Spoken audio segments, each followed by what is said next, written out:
We're live. Thank you. Sergeants, you may begin your recordings. PC recording has started. Thank you. Cloud recording started. Thank you.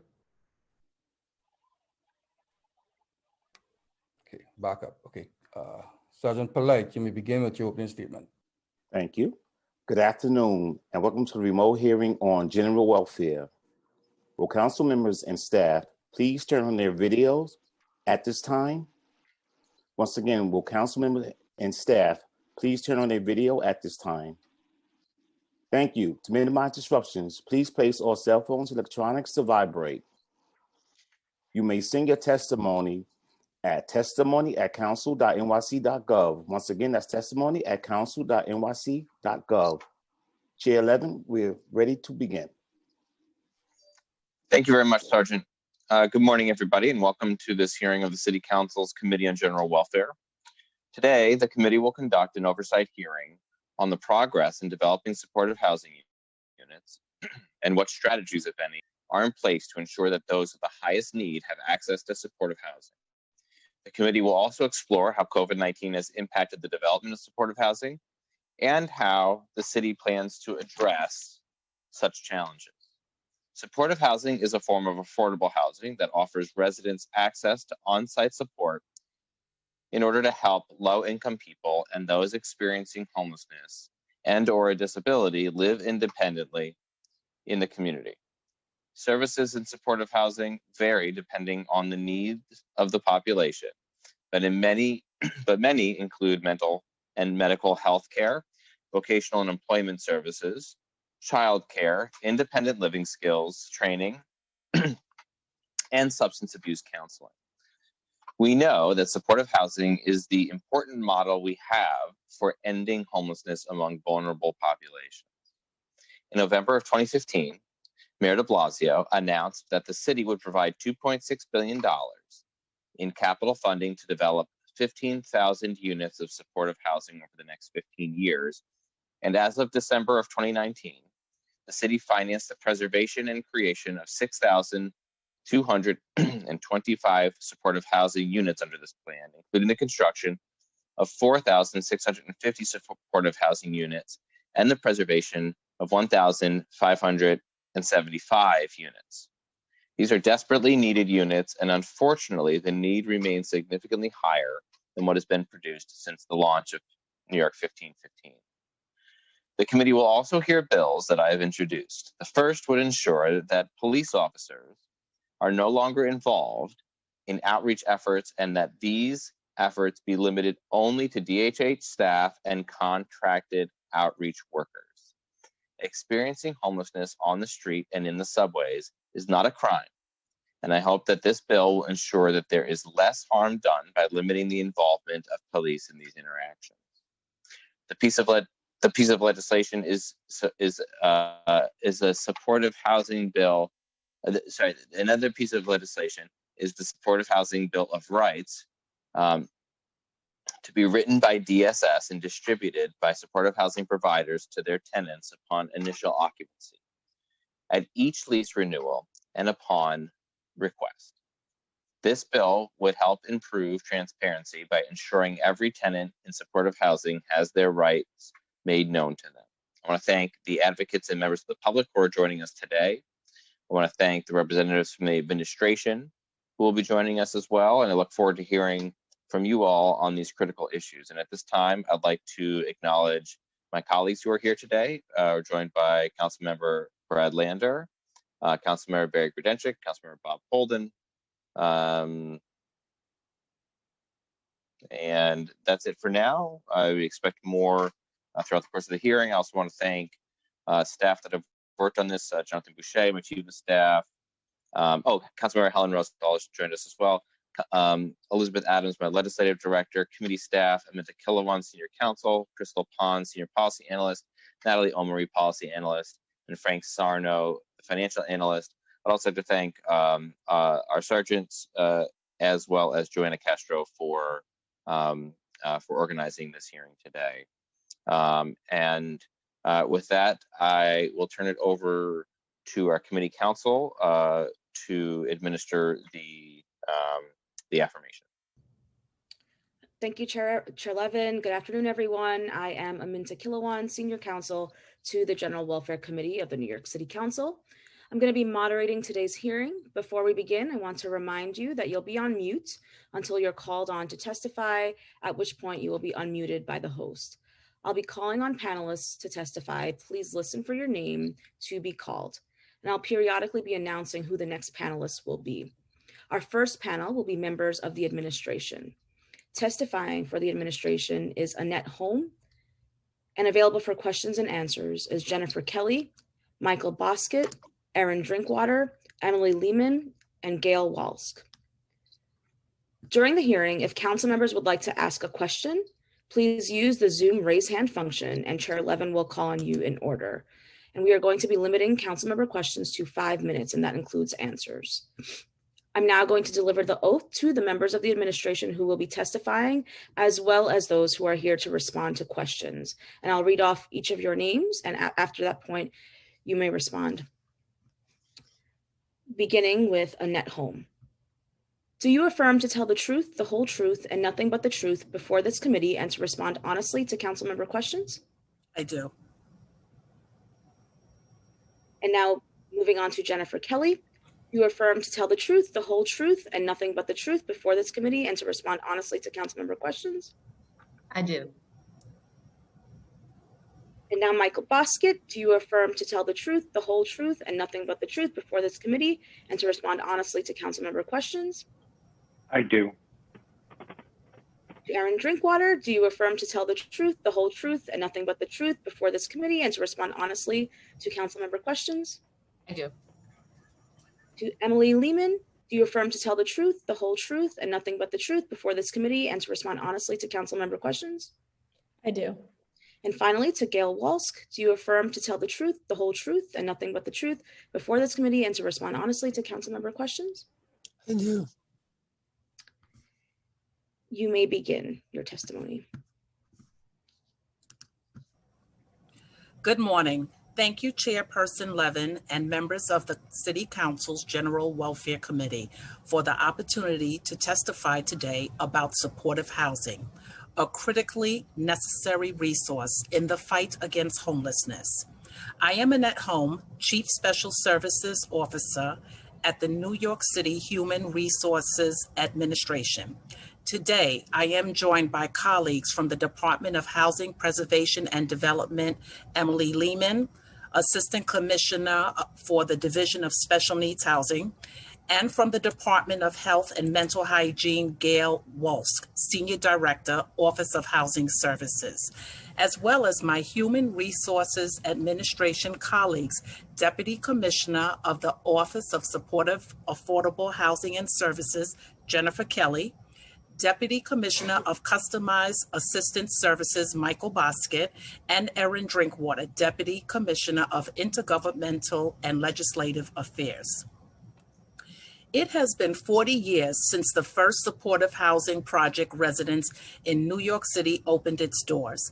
While much has changed since that time, we continue to rely on the benefit from this proven evidence-based resource, which combines permanent, affordable housing with supportive social services, so individuals and families are able to achieve their maximum level of independence and health in a safe, supportive environment. Supportive housing projects provide high-quality, independent living environments for vulnerable New Yorkers who might otherwise find themselves in more restrictive and more expensive institutional settings, such as psychiatric hospitals, emergency rooms, jails, and shelter. This permanent housing model includes voluntary services that are focused on positively impacting tenants' quality of life, assisting in their personal path of addressing mental health challenges and/or substance use. Services are customized to meet the unique needs of each resident and can include mental health and substance use services, employment services and resources, and education service and resources. For families with children, the program provides the supports needed to maintain a safe home environment conducive to healthy development of their children. In 1990, the New York 1 agreement between the Dinkins and Cuomo administrations created 3,615 units of supportive housing. This first of its kind agreement licensed permanent and transitional housing for individuals experiencing homelessness who have been diagnosed with mental illness in New York City. New York 1 population groups targeted single New Yorkers experiencing homelessness with a serious mental illness or individuals with serious mental illness with a co-occurring substance use disorder. The second New York 2 in 1999, under the Giuliani and Pataki administrations, created an additional 1,500 units of supportive housing for individuals experiencing homelessness who have been diagnosed with mental illness. This agreement resulted in $45.7 million and $85 million in state and city capital funding for supportive housing, respectively. Finally, the New York 3 agreement in 2005 between the Bloomberg and Pataki administrations committed to create 9,000 units of supportive housing in New York City over 10 years. As of September 2020, of the 9,000 planned units for New York 3, 8,900 have been awarded. Of those 8,900 awarded units, 8,487 are fully developed for occupancy. Of those 8,487 ready units, the overall state-city occupancy rate is 90%, with a total of 7,593 New Yorkers moving into New York 3 units between January 2014 and September 2020, and the remainder having moved in prior to 2014. The occupancy rate for the city contracted New York 3 units is 95%, as it has been for many years.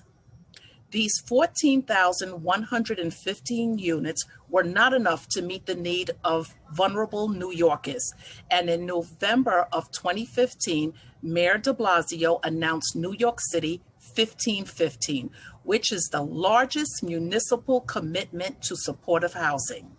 New York City 1515 will result in the development of 15,000 units of supportive housing over 15 years and is modeled on the New York agreements. Over 15 years, the city will create 7,500 newly built congregate units and obtain an additional 7,500 scattered site units. These residential units are equipped with on-site case management and supportive services and adhere to safety and quality standards in accordance with local, state, and federal laws and regulations. Funding for 5,306 New York City 1515 units has been awarded, which is more than a third of the 15-year total. Through September 2020, more than 2,300 people have already moved into nearly 1,800 New York City 1515 units, and another 109 were linked to homes and in the process of moving in. In supportive housing, a family or individual pays 30% of their income towards rent.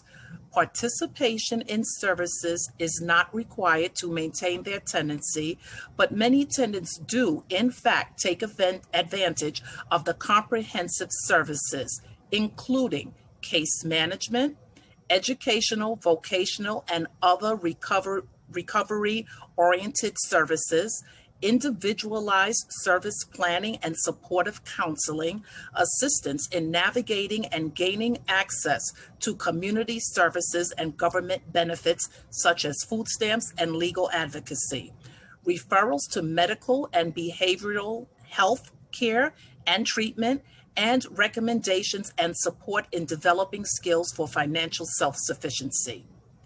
This stable and permanent housing for New Yorkers with mental illness and substance use challenges who have experienced homelessness, as well as other vulnerable populations, such as New Yorkers with HIV, provides an environment of support and increases connections to services, increasing positive outcomes for those living in supportive housing.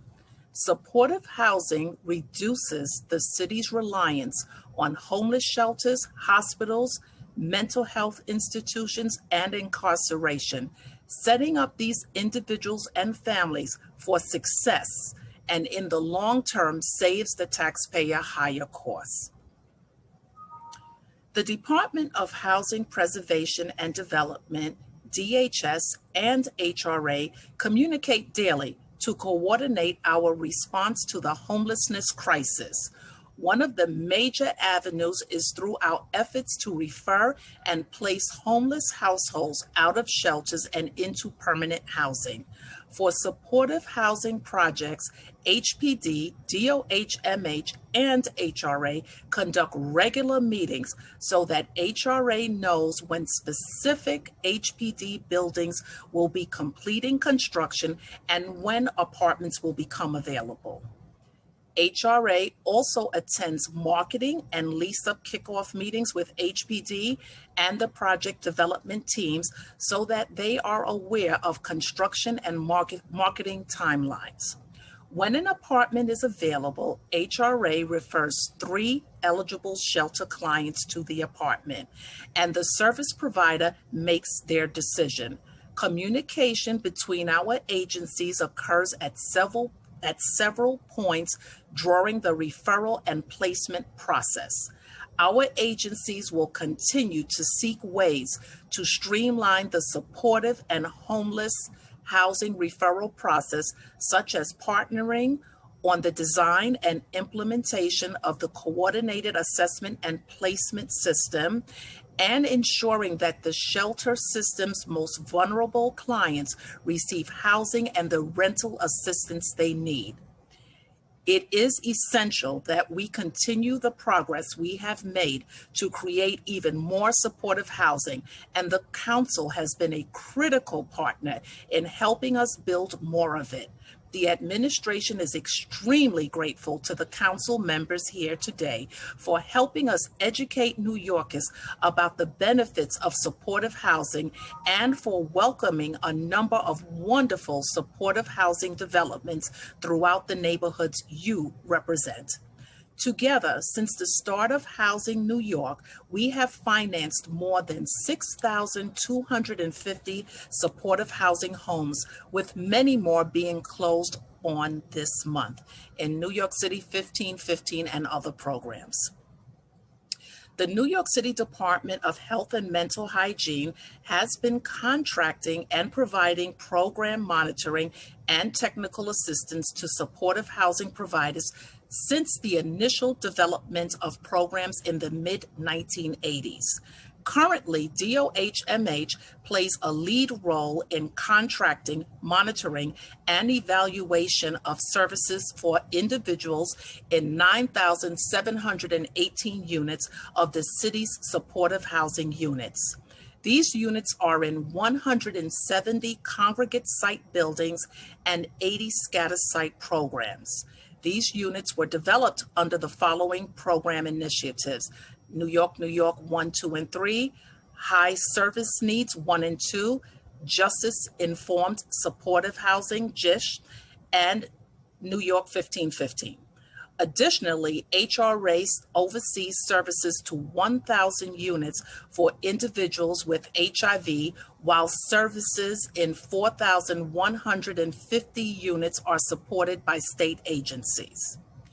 In addition to working with HRA and HPD to develop units in the New York City 1515 initiative, DOHMH is currently monitoring provision of services in this program to more than 2,300 people who have already moved into 1515 supportive housing through 12 contracts providing congregate housing and an additional 26 contracts of scattered site housing. Moreover, HRA works to refer clients to these units while confirming that the recommendations from the 2016 Mayor's Task Force on Supportive Housing are fulfilled. As mentioned, DOHMH will continue to provide programs the technical and contract management support necessary to ensure services meet the needs of tenants, are evidence-based, and focus on the recovery of individuals and families. Service evaluation plays a critical part in the city's supporting housing program, and DOHMH coordinates with partners at the city and state level to measure a wide range of quantitative and qualitative data on the programs above. With DOHMH's support, we are able to gather and understand the health, social, and fiscal impacts of these supportive housing programs via feedback collected from tenants and providers. Based on this information, which is highlighted by the New York 3 Interim Evaluation Report, we have seen net savings at above $10,000 annually for single adults housed in supportive housing. The Human Resources Administration Office of Supportive and Affordable Housing and Services is focused on permanent housing solutions for individuals and families who have experienced homelessness.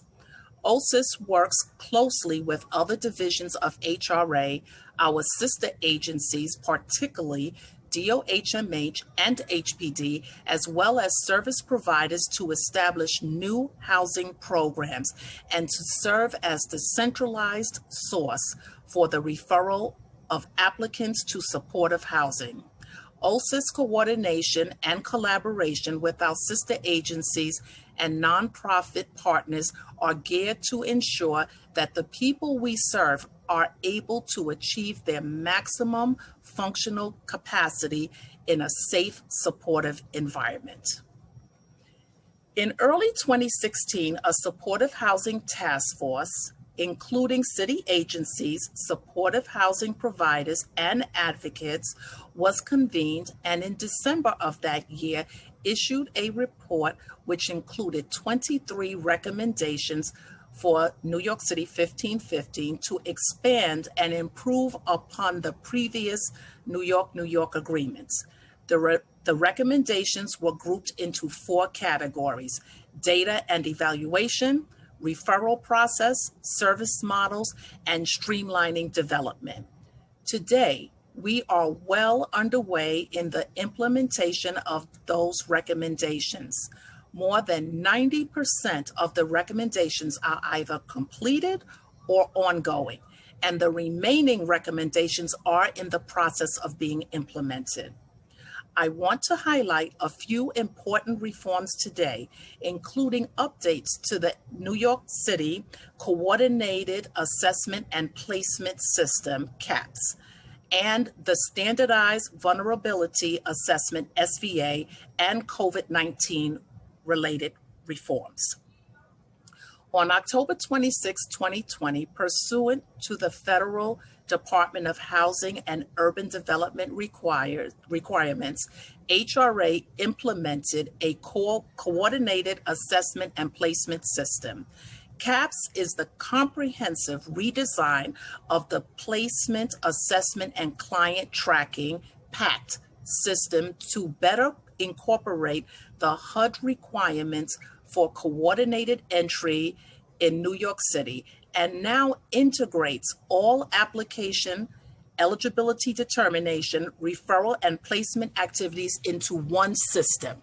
The CAPS system also interfaces with DHS, HACA, DYCD, and Medicaid systems for data. Additional interfaces with DOC and other entities is planned throughout 2021. These interfaces provide demographic, homeless status, and other data to support and facilitate application and eligibility determination completion. We anticipate this will increase efficiencies in placing individuals and families experiencing homelessness as they transition to permanent housing. Other enhancements include an easy-to-complete coordinated assessment survey for users and clients of the types of housing and housing subsidies and supports clients may be eligible for. Retrieval of prior applications and copies of documents HRA is in receipt of that are required for placement. Pre-populating application fields from system integrations with DHS, HACA, DYCD, and HRA systems. Electronic 2010E supportive and general population housing applications.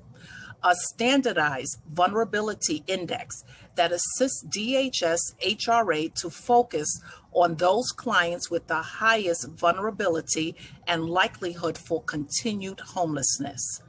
A vacancy control system, which upon release had over 30,000 units of supportive and other housing units captured within it, and allows HRA DHS the ability to monitor vacancies and increase the speed at which we are able to make placements. Electronic referrals, appointments, and documentation transmission for clients to be referred to for interviews with housing providers. The ability for housing providers to act on referrals in the system and relay the outcome of the client interview and acceptance of placement. In addition to coordinating the New York City 1515 supportive housing efforts, HRA is working with our New York State partners to make referrals of households experiencing homelessness into units that New York State has developed as part of their Empire State Supportive Housing Initiative, ESHI. Our collaborative work includes developing requirements and assessing eligibility for some distinct state ESHI categories and working with our DHS shelter providers and street homeless programs to refer eligible candidates to these units. Working with our state partners and their nonprofit providers has expanded supportive housing opportunities for DHS clients in many areas. For example, frail and elderly populations, individuals with mental health diagnosis, and survivors of domestic violence. This is a meaningful component to the existing supportive housing portfolio. We recently partnered with the New York State Office of Mental Health on an initiative to house clients experiencing street homelessness. New York State identified more than 200 units in their ESHI portfolio, specifically for this population. To date, we have linked almost 90% of the units to clients experiencing street homelessness and in need of permanent supportive housing, and the remaining clients are waiting for the state's providers to locate scattered site units. Last year, HRA, DHS, HPD, and DOH-MH worked in collaboration with community stakeholders to create several key recommendations to increase access to supportive housing. Recommendations include streamlining the housing application process, expanding the pool of professionals who can submit psychiatric evaluations, and expediting the housing application process. The goals of these recommendations are to reduce client barriers and enhance the client experience throughout the application, interview, and move-in process for supportive housing. Finally, in our continued effort to better serve New Yorkers in need of supportive housing, we are assessing and updating the online supportive housing application completed by a referral agency known as the 2010E application. For example, We are ensuring that questions regarding preferred spoken language and ethnicity include the top 30 languages in New York City and a comprehensive listing of ethnicity choices, respectively. We are also ensuring that more responses such as non-binary and gender non-conforming are included under gender identity so that clients can properly express how they identify. Developed through the work of the Supportive Housing Task Force during 2016, the New York City Standardized Vulnerability Assessment is conducted on all approved HRA supportive housing application referrals. This assessment takes into consideration the applicant's living situation, current and history, Medicaid utilization, challenges impacting their independence, and functional limitations, and from those metrics determines the level of continued vulnerability of homelessness. The SVA uses a categorical system of high, medium, and low vulnerability.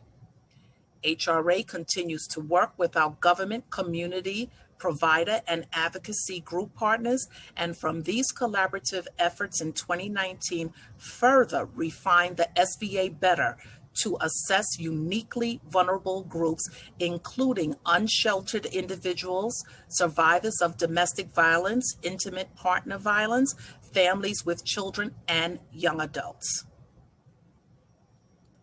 COVID-19 required us as an agency to take a look at our processes so that we could continue to serve clients in a means that prioritized their health and safety as well as that of our staff.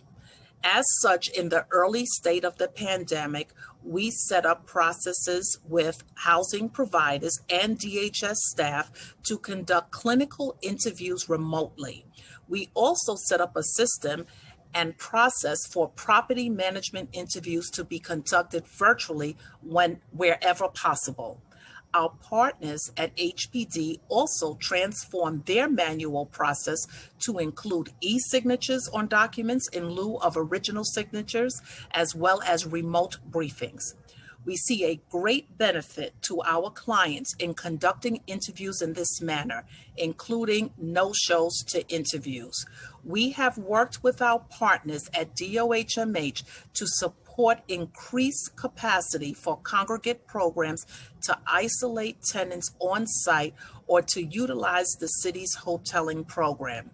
DOHMH has supported provider use of virtual services to ensure service provision that supports the health and wellness of all tenants and staff. This includes virtual meetings, increasing access to Wi-Fi for tenants, and support with PPE supplies for providers. Additionally, there are added efficiencies for DHS-funded programs and supportive housing providers alike.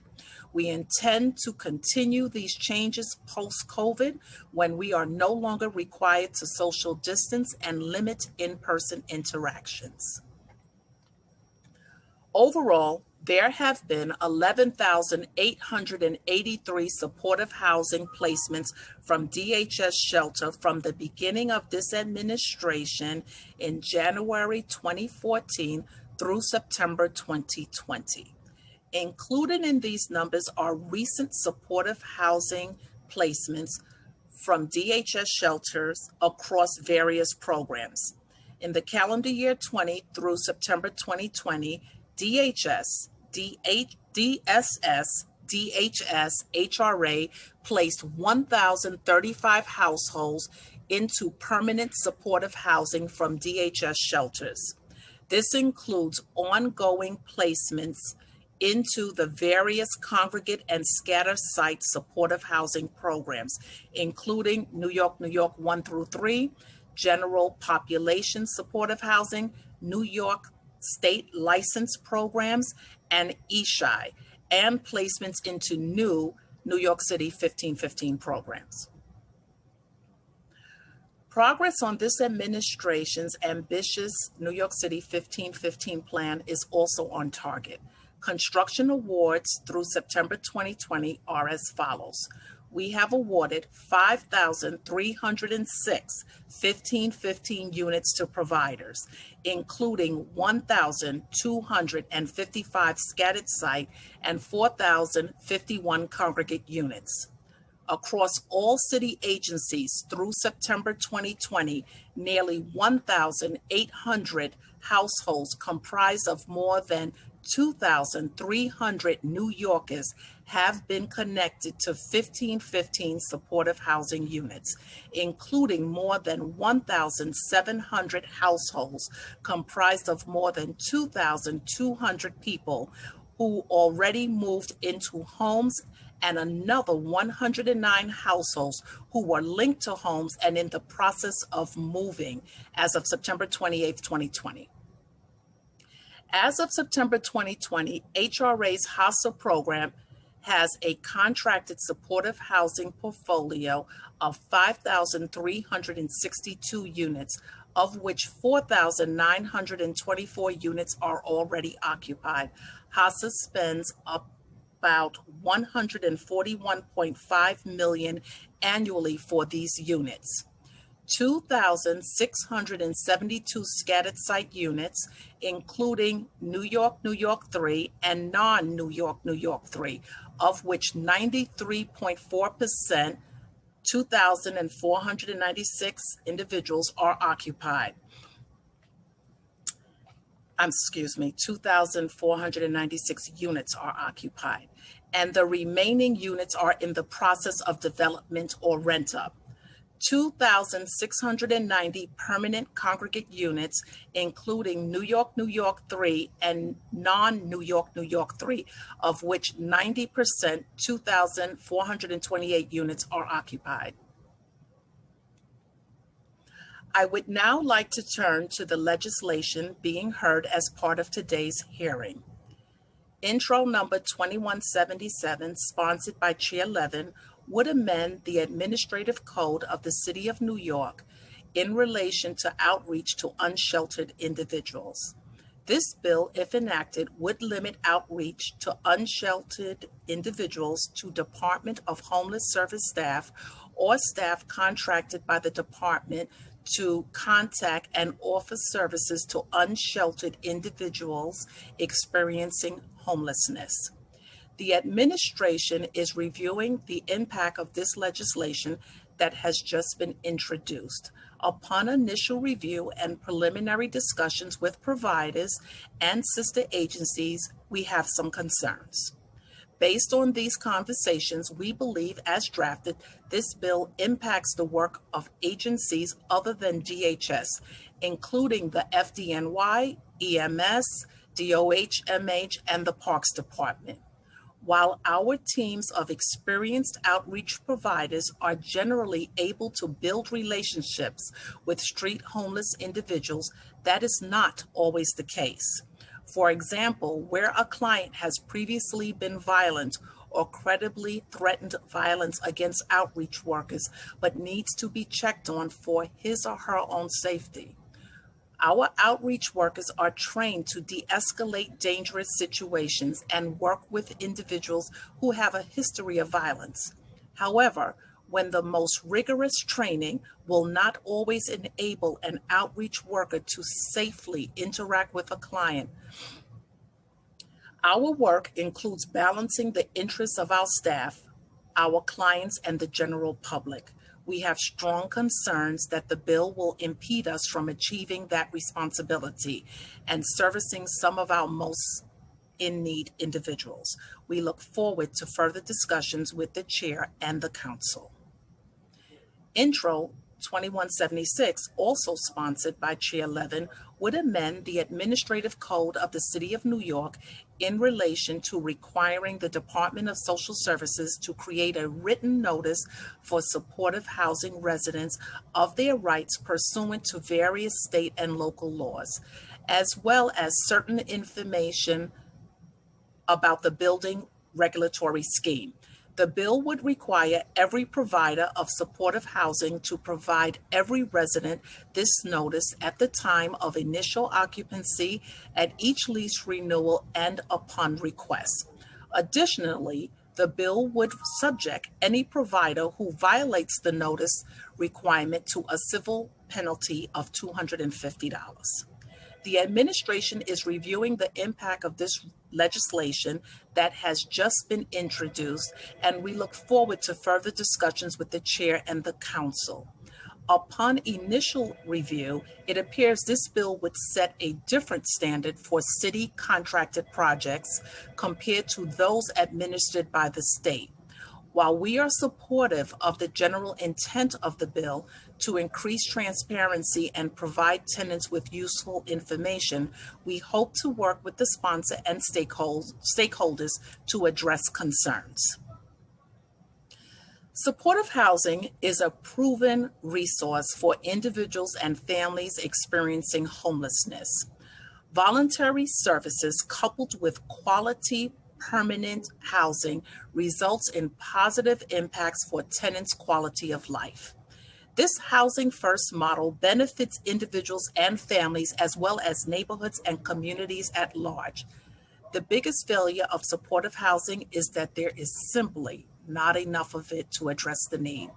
This is why this administration made the single largest municipal commitment to develop 15,000 units over 15 years and continue to work with our state partners to ensure an equal commitment.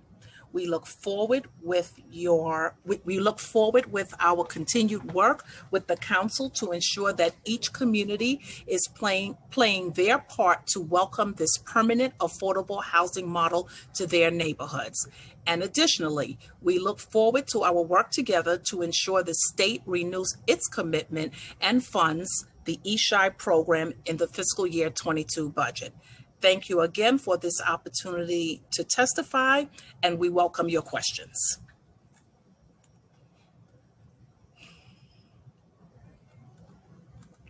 Thank you very much, Ms. Holm. I appreciate your testimony. I appreciate all the work that you and your staff do day in and day out, because I know that this is not easy work and requires a significant amount of attention to detail and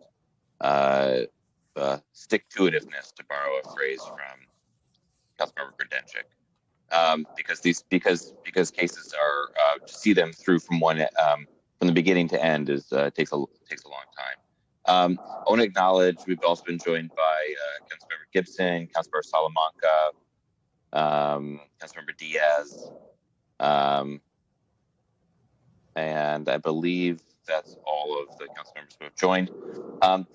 So I want to first ask some kind of a general question, if I may. Can you take us through the process for somebody who is on the street and has a history of mental health diagnoses and is continuing to face these challenges?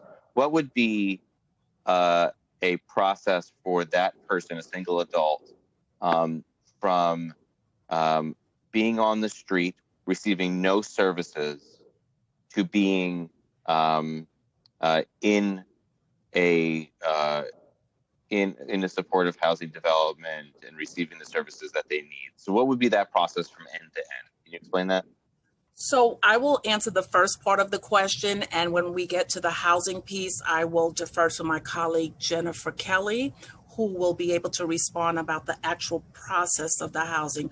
We have the Department of Homeless Services has an excellent outreach program where they reach out to street homeless and they work with individuals that are street homeless to get them assessed for supportive housing. They will work with the client and attempt to have them evaluated. And once they are evaluated at that particular point, they can be referred to a supportive housing development. So I would hand off to Jennifer Kelly, who could go more into that process. Hello? Can you Hi. all hear me? Hi. Okay, Yes, great. Okay, thank you for your question. So as Annette says, the first part of the process is really engaging with the street homeless person and getting the application or the 2010E completed. Once that's done, the application comes into a queue where my staff can see it, right? And we can make referrals to different supportive housing units based on the client's level of need and the services that the supportive housing project provides, right? So a lot of this is really just about trying to make a good match. So what we do Can I just interject really quickly before we even get to that point? When is the 2010E administered, or when is that given? It's done at different times, I think, for different individuals, depending on how much stability they need, right? So some are done, I think, from the outreach team, literally while the person is on the street, whereas other folks may need to be brought into a safe haven and stabilized there, in which case they would follow that process at that point. But it doesn't have to be one or the other. Mm-hmm. At what point are they enter? At what point does somebody have a CAPS entry, or does somebody have a CAPS case? I think because now we have the CAPS system live, right? So when you are actually doing the application, you are entering the CAPS system at this point, right? So you would do the assessment survey, figure out what the best housing options are for the individual, and then presuming it's supportive housing in this case, that would lead you right into the supportive housing application. So I hope I'm answering your question, but I think at that point they have entered officially the CAPS system. Okay. Okay, you can keep going. I didn't mean to interrupt. Sorry. Oh, that's okay. So once the application is in the system, as I said, my team can see it and we'll make referrals. We will send 3 people usually for every opportunity. We try to send, especially we're very sensitive to this on street homeless individuals. We try to send 3 similarly situated individuals for each vacancy. And then 1 individual is selected. If we're renting up the building, so if there are a lot of vacancies, we would send larger numbers of people en masse, and then it's, they will just select the people that they feel are a good match for their program. So, and either Officer Holm or Deputy Commissioner Kelly, you can answer this.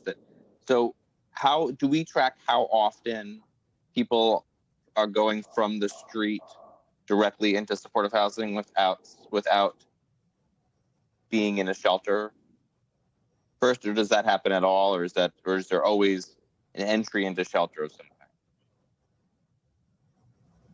I mean, I'll answer from my perspective, and then Annette, if you want to add. I mean, we do not track it. I think DHS may have statistics on that. We don't have those statistics today, but I don't believe there ever has to be an entry into shelter in order to do an application. As I said, some safe havens are not technically considered shelters.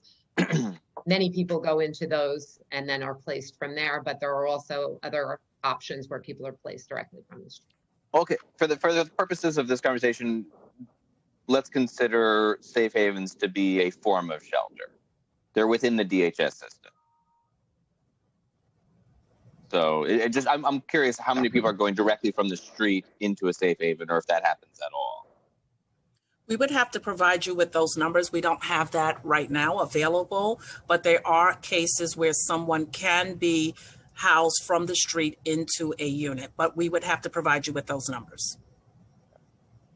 Because we do hear that people from the street have the hardest time getting into supportive housing. So that's the concern, is that they're often denied.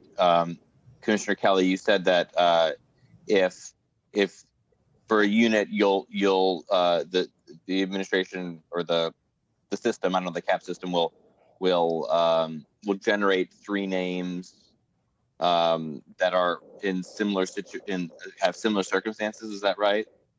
I mean, we have more discretion than that, really. It doesn't just generate the names. So, I mean, each unit is very specific just in terms of the services that are provided, but also the rental subsidies. So there are a lot of factors to consider with each unit, but also client preference is a factor that needs to be, considered, borough preference, things of that nature, if the unit's accessible for people with ambulatory issues, all of these things. So, so we do have to take that into consideration, but yes, the system assists us in making matches, and that's one of the benefits of it. How does the system track refusals or denials? So if somebody wants to know how many times, say they're in Safe Haven, they've been in Safe Haven, this is the hypothetical, been in Safe Haven for 250 days, how would they be able to know how many times their name has been submitted for a supportive housing unit and how many times they've been denied and for what reasons they've been denied? I think at this point, I'd actually like to turn this over to my colleague, Michael Boskett, who oversees the CAPS implementation, and I think he can talk a little bit better about the data system. Okay. So thank you, Councilmember Levin. The system, as Ms. Holm spoke about earlier, was implemented on October 26th, so just a little bit under 2 months ago. And as it's a new system, I think that what we have to say is that we're continuing to refine how we collect data. And this kind of data collected in an electronic system is new for HRA. While we intend to collect that level of data, it would be hard to report that out at this time, but we are hoping to produce that level of detailed data sometime in 2021. Okay. I mean, that's obviously something that I think we would like to know kind of in as a bigger picture, what percentage, what reasons are people are being denied, what percentage are being denied. And then I think certainly more granularly, I think if I was a person who had filled out a 2010E and was awaiting a supportive housing unit and, was in a shelter for a year, I would want to know why. I'd want to know how many times and for what reasons I would be denied. Is there an expiration date on a 2010E? You fill out a 2010E, it's deemed valid. Is that for a certain period of time? Yes, a 2010E is valid for 18 months. So from the date of its acceptance or its approval to the date the determination is valid for an 18-month period. Okay, and then what happens at the end of that 18 months if they're not placed? At the end of the 18 months, if they're not placed, a housing referral, a new 2010E can be produced through the system. So they would have to go back into the CAP system, fill out a new 2010E, because in an 18-month period, there could be considerable change in many of these clients' lives, including new conditions or worsening conditions that would really need to be considered for a new determination. So I'm going to give you a semi-hypothetical situation. Client goes into shelter from the street, refuses to fill out a 2010E, exhibits some mental health, outward manifestations of mental health diagnoses, and just refuses to fill out a 2010E for long period of time. The shelter staff sees no way to get that to move forward. Has not been able to establish trust or establish a working relationship with this client. They remain in shelter. It's clear, I think, to everybody involved that that person should be in a supportive housing environment. What resources are available? How does the system address a case like that? So in the part of DHS, I would say that they work with community partners. If that individual is known to any other entity, they would reach out to that entity to try to assist in having a 2010E completed. There are often clients who may not feel comfortable sharing their information with DHS, but they may be known to an advocacy group or a community group that may be working with them. And if that is in fact the case, and we do know that information, we can you leverage that to get the 2010E completed. In addition to that, we can also provide them with a list of community agencies that also complete the 2010E. So that individual may be more comfortable going someplace else to have the 2010E completed as opposed to the shelter. But if I may add to that answer, Councilmember Levin, at the end of the day, it's all a legal consensual process. And a client has to consent to share health protected information with HRA to make these determinations. So if the client refuses to, and community-based organizations are not able to help convince the client to participate in the 2010E process, we cannot take a 2010E for a client without a consent that's been signed for the client, with the client indicating it's okay to share their health-related information with us. Does HRA have social workers who are specifically accredited to work as part of an outreach at program or apparatus that are social workers, for example, MSWs, or that are specifically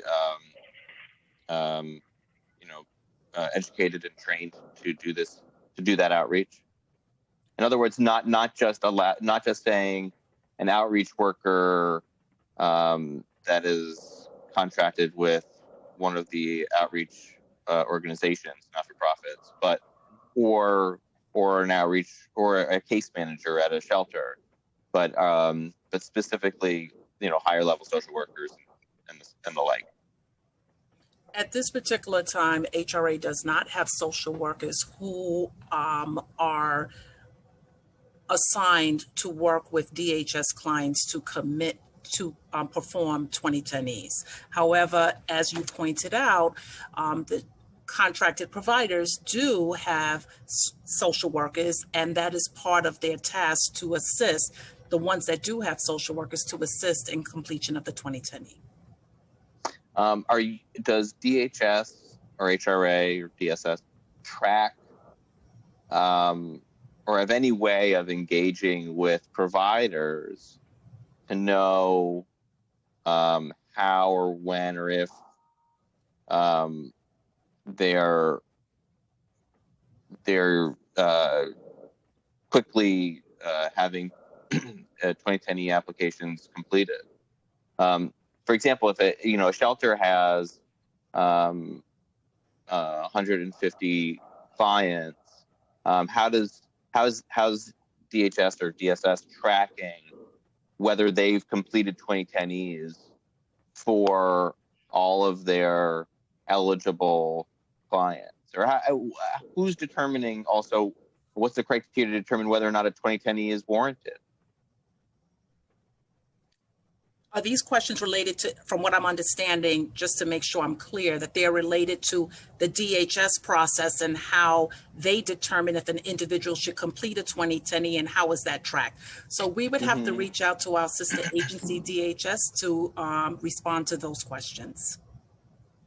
But almost everybody that's filling out a 2010E is coming from from the DHS system in some way, right? Correct, but I believe that your answer was a little bit more than just where is it coming from, just to determine, how many applications are being submitted by each provider and what is the criteria, what are they doing in terms of ensuring that a 2010E has been completed. I can say, and Michael Bosket can speak further to this, that HRA CAS has trained DHS providers in regards to the 2010E process and what is required. Okay. The reason that I ask is just go ahead. Go ahead. I'm sorry, if I may address the Sure. latter part of your question where you asked how somebody may know if they're eligible for supportive housing or not. Part of the coordinated assessment survey, that's the beginning of the process, and it's about 20 questions. Doesn't take a long time to complete, maybe 30 minutes. Based on the way that survey is completed, it would indicate whether or not the client might be eligible for supportive housing. And then if it would if the answers to those questions indicate that supportive housing might be an option for that client, then there's a prompt to fill out a 2010E. But because the reason I ask is that I've had constituents over the years that have come to me either in my office, either they've been in shelter or they're on the street, and at some point the conversation we say, okay, have you filled out a 2010E? And there have been many times where the answer has been a what, or no, I haven't filled that out, or we'll ask, are you looking to get into supportive housing? Yes, I am. It's permanent housing. Great. Have you filled out a 2010E? No. And so we just don't. It's unclear to us. And certainly I could, I'm speaking on behalf of my staff who works with constituents all the time, where we end up kind of taking them through that process, and so it's. I mean, maybe is this before? I don't know how it was done before CAPS. Maybe CAPS or the coordinated assessment has a at the initial assessment has that new system is doing a better job of it. I just don't know whether that's the case. Well, one thing I could respond to your question with is upon completion of the survey, the results also would show 5-year prior history of 2010E applications. So you could go in and complete an application on Mike Bosket, a survey on Mike Bosket, and upon completion of that survey, it would show you the past 5-year history of 2010Es, as well as give you, as Chief Special Officer Holm indicated in her testimony, as well as give you a number of other documents that are needed and required for permanent placement in supportive housing if the client is selected for supportive housing. Okay, and that's under the new system, not the old system. That's correct. Okay. Just to reiterate what Deputy Commissioner Bosket stated, that this new CAPS that we have has really made it easier for anyone who's assessing an individual to make that determination as to whether that person should complete a 2010E if they are appropriate to complete a 2010E by answering the questions in advance. So it doesn't have to be selective like, well, this person said yes and another person said no. It's really based on how you answer the questions determines whether a 2010E should be completed. So that's the good thing with this new process that we have. And if I may, if supportive housing is indicated as a possible housing exit, it automatically will direct you to complete the 2010E. And right now with the interfaces and some of the questions that are asked as part of the survey, the interfaces that Ms. Holm described during her testimony, approximately 25% of the 2010E application is auto-filled, which therefore decreases the amount of time whoever is completing the 2010E has to take to complete that application. Would DHS or HRA would DSS in general support contracting not-for-profits to be able to do outreach to fill out 2010E applications for people on the street. So in addition to the outreach staff at Breaking Ground and BRC and CUCS,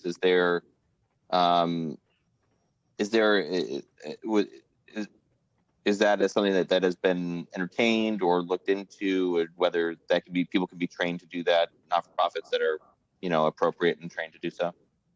That is something that we could discuss further within the agency. We could take it up for discussion. Okay. And I guess my last question before turning it over to my colleagues, do we know how many 2010E applications have been filled out that are still awaiting supportive housing placement? Or how many of those active ones that within the 18 months? How many? Okay, Michael Bosket could respond to that question. Yeah, thank you for that question. So I assume what you're asking for are the applications who've been approved but not yet placed. We call that awaiting placement. At any one time, there are usually somewhere in the area of 5,000 people awaiting placement. And how many have been placed since NY 1515? I'd have to ask my colleague, Ms. Kelly, to answer that question.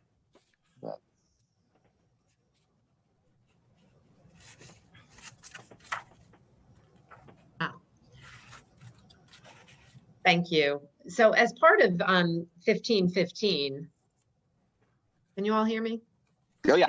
Yeah, okay, good. Yeah, sorry. Okay, so as part of 1515, just in the 1515 initiative, we've placed almost 1,800 households. Yeah. And that equates to over 2,300 people, because some of these households are families with children or adult families. But we also place into, and those are just new units, right? But we also place into re-rentals, which are part of the New York 1 and 2 and 3 agreements. We have still some of the New York 3 units coming online, as well as the Eshai units. So from around 2017 till now, we've placed about 3,500 people just in new units alone, not including the re-rentals. As Ms. Holmes said, since 2014, there have been almost 12,000 people placed in supportive housing overall, which would be across. Okay, including the re-rentals. Yes, exactly. Okay, I'll be following up with more questions after my colleagues, but I will turn it over to my colleagues right now. And I think the first member to have their hand up was Councilmember Diaz.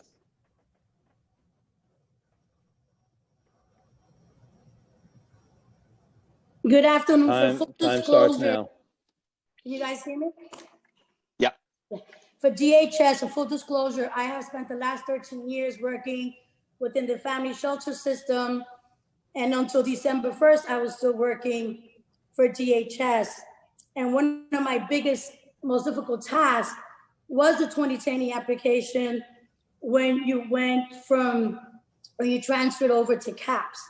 And I shared it to say, I want to encourage you to please go back and offer more webinars and more training, because as COVID has come upon us, getting on the site and off the site was definitely a challenge. Mike, I have one specific question in reference to the mental health assessment. For myself, getting the mental health assessment for a client that I would have identified, it took me at least a month. So I'd like to know what's the difference between someone in shelter and me working with outside providers and your resources that you identified with the street homeless, which I would find much more difficult to work with. I would defer to Michael Bosket to respond to that question. So there were a couple of questions in there. I think the first related mostly to training or retraining around the new system, because a lot of it was implemented in COVID. We do offer trainings quite frequently. and we can get to you a schedule of when trainings or retrainings are held. There's also quite a bit of information right on the CAPS system that you can review, including guides and other items like that. The second part of your question, Councilmember Diaz, if I remember, was around the mental health screening. No, not screening, not the screening, the assessment. Oh, the assessment, I'm sorry. Yes, during Chief of Special Services Holmes' testimony, she discussed one of the enhancements we've recently made to the 2010E in an effort to, and recognizing the difficulty of getting the mental health assessment, was to expand the level of professionals or the type of professionals who can complete those assessments, which now includes licensed social workers as well as licensed mental health counselors. And I'm not sure if you're aware of that. If you are not aware of it, that is one effort that we've taken, understanding particularly with the street homeless, that could be very difficult to get the types of professionals we had limited to prior. And our hope is by the expansion of these new mental health professionals, it will make it easier to get mental health assessments.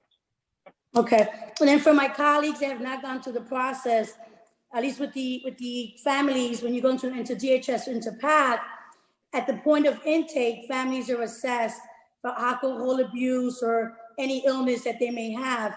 So when we get the clients, or when we've gotten a client at the shelter, and carefully reading the notes, there would be indicators there as what services the client may need, whether it just be General Housing Connect, or we should reach out to other services. I'm not sure if you knew that, but there are systems in place to help guide non-social workers or professionally trained individuals in the mental health services area. Thank you. Thank you. Thank you. You're welcome. Sorry. Councilor Diaz, if you have any further questions, I'm not going to do a clock on the questions, so feel free to ask any more that you wish.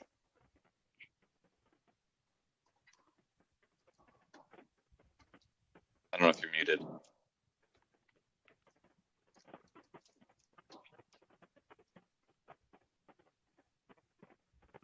But until we hear back from Dharma, I'll turn it over to Councilmember Holden for questions. Oh, I'm sorry. Oh, I'm sorry. sorry, Dharma. I'm having tech issues.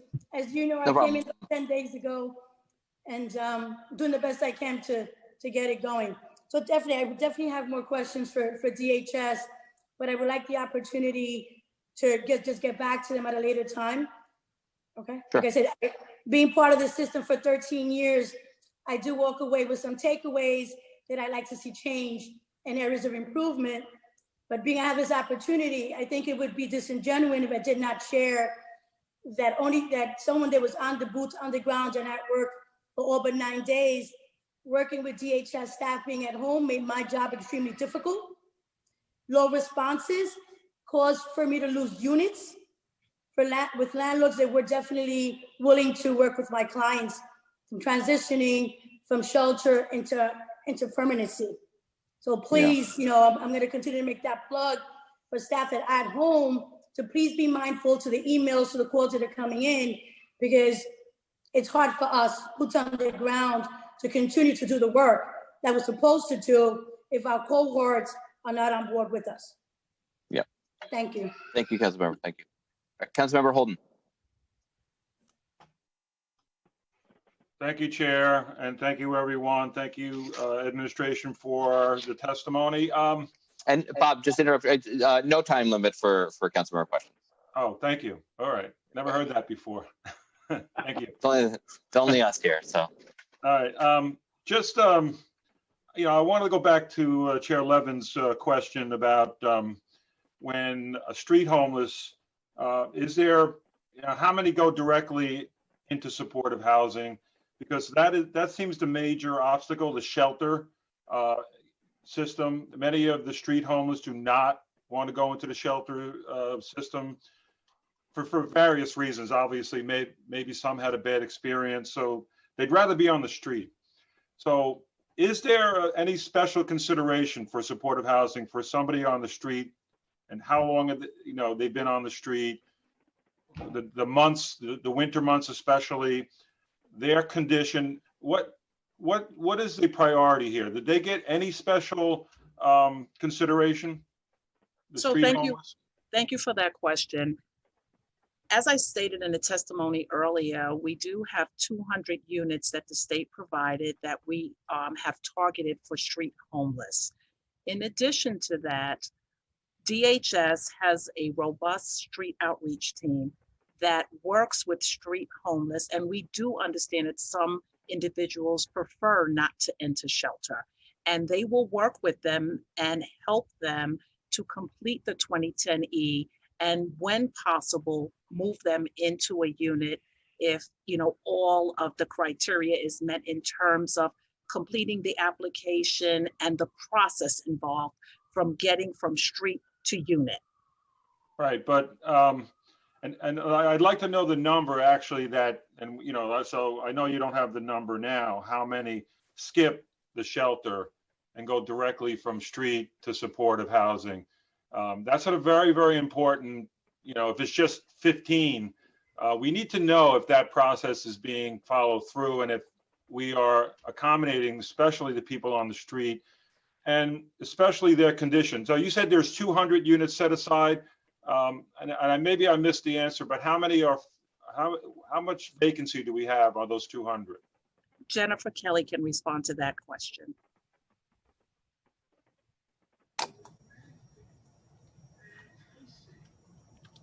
Jennifer, do you have it? Can I actually jump in really quickly? Sorry, I was trying to unmute myself for a minute, and then maybe Jennifer can jump in on the vacancy piece.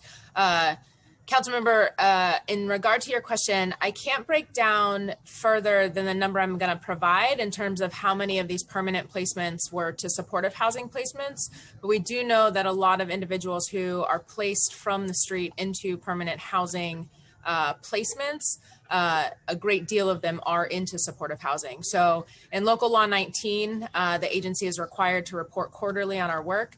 For the full fiscal year of 2020, we placed 103 clients from the street into permanent housing, and that is one subset of placements that are made from the street. We also have placements into transitional settings and then placements into other settings, which include hospital settings, outpatient treatment. So 103 for fiscal year 20. Local Law 19 is reported quarterly. I thought I'd give you a full fiscal year instead of the first quarter of FY21, but that report was recently submitted to the council. So 103 is just for supportive, not medical, not in the hospital. So it's the 103 are permanent housing placements of our street clients. It does not include hospitals, but that 103 could potentially also include something other than supportive housing as a permanent housing placement. Okay, just one other question while I have you on. Let's talk about Kendra's Law and how many times that was invoked on the streets of New York City this year. Do you have that number? I don't have that number, Councilmember. Okay, but do you know if it's being used if somebody is in dire need and you want to get them medication, let's say you recognize mental illness, and they need to get some medication because they're doing various things, obviously, that are harmful both to themselves and to the public. Can we get that number? Because it seems to be, I'm not getting, I get different people telling me they can't get me that number, but can you follow through and get that number? Let me talk to the team and follow up with you. Okay, thank you. Thank you, Chair. Maybe I'll go a second round if you have time.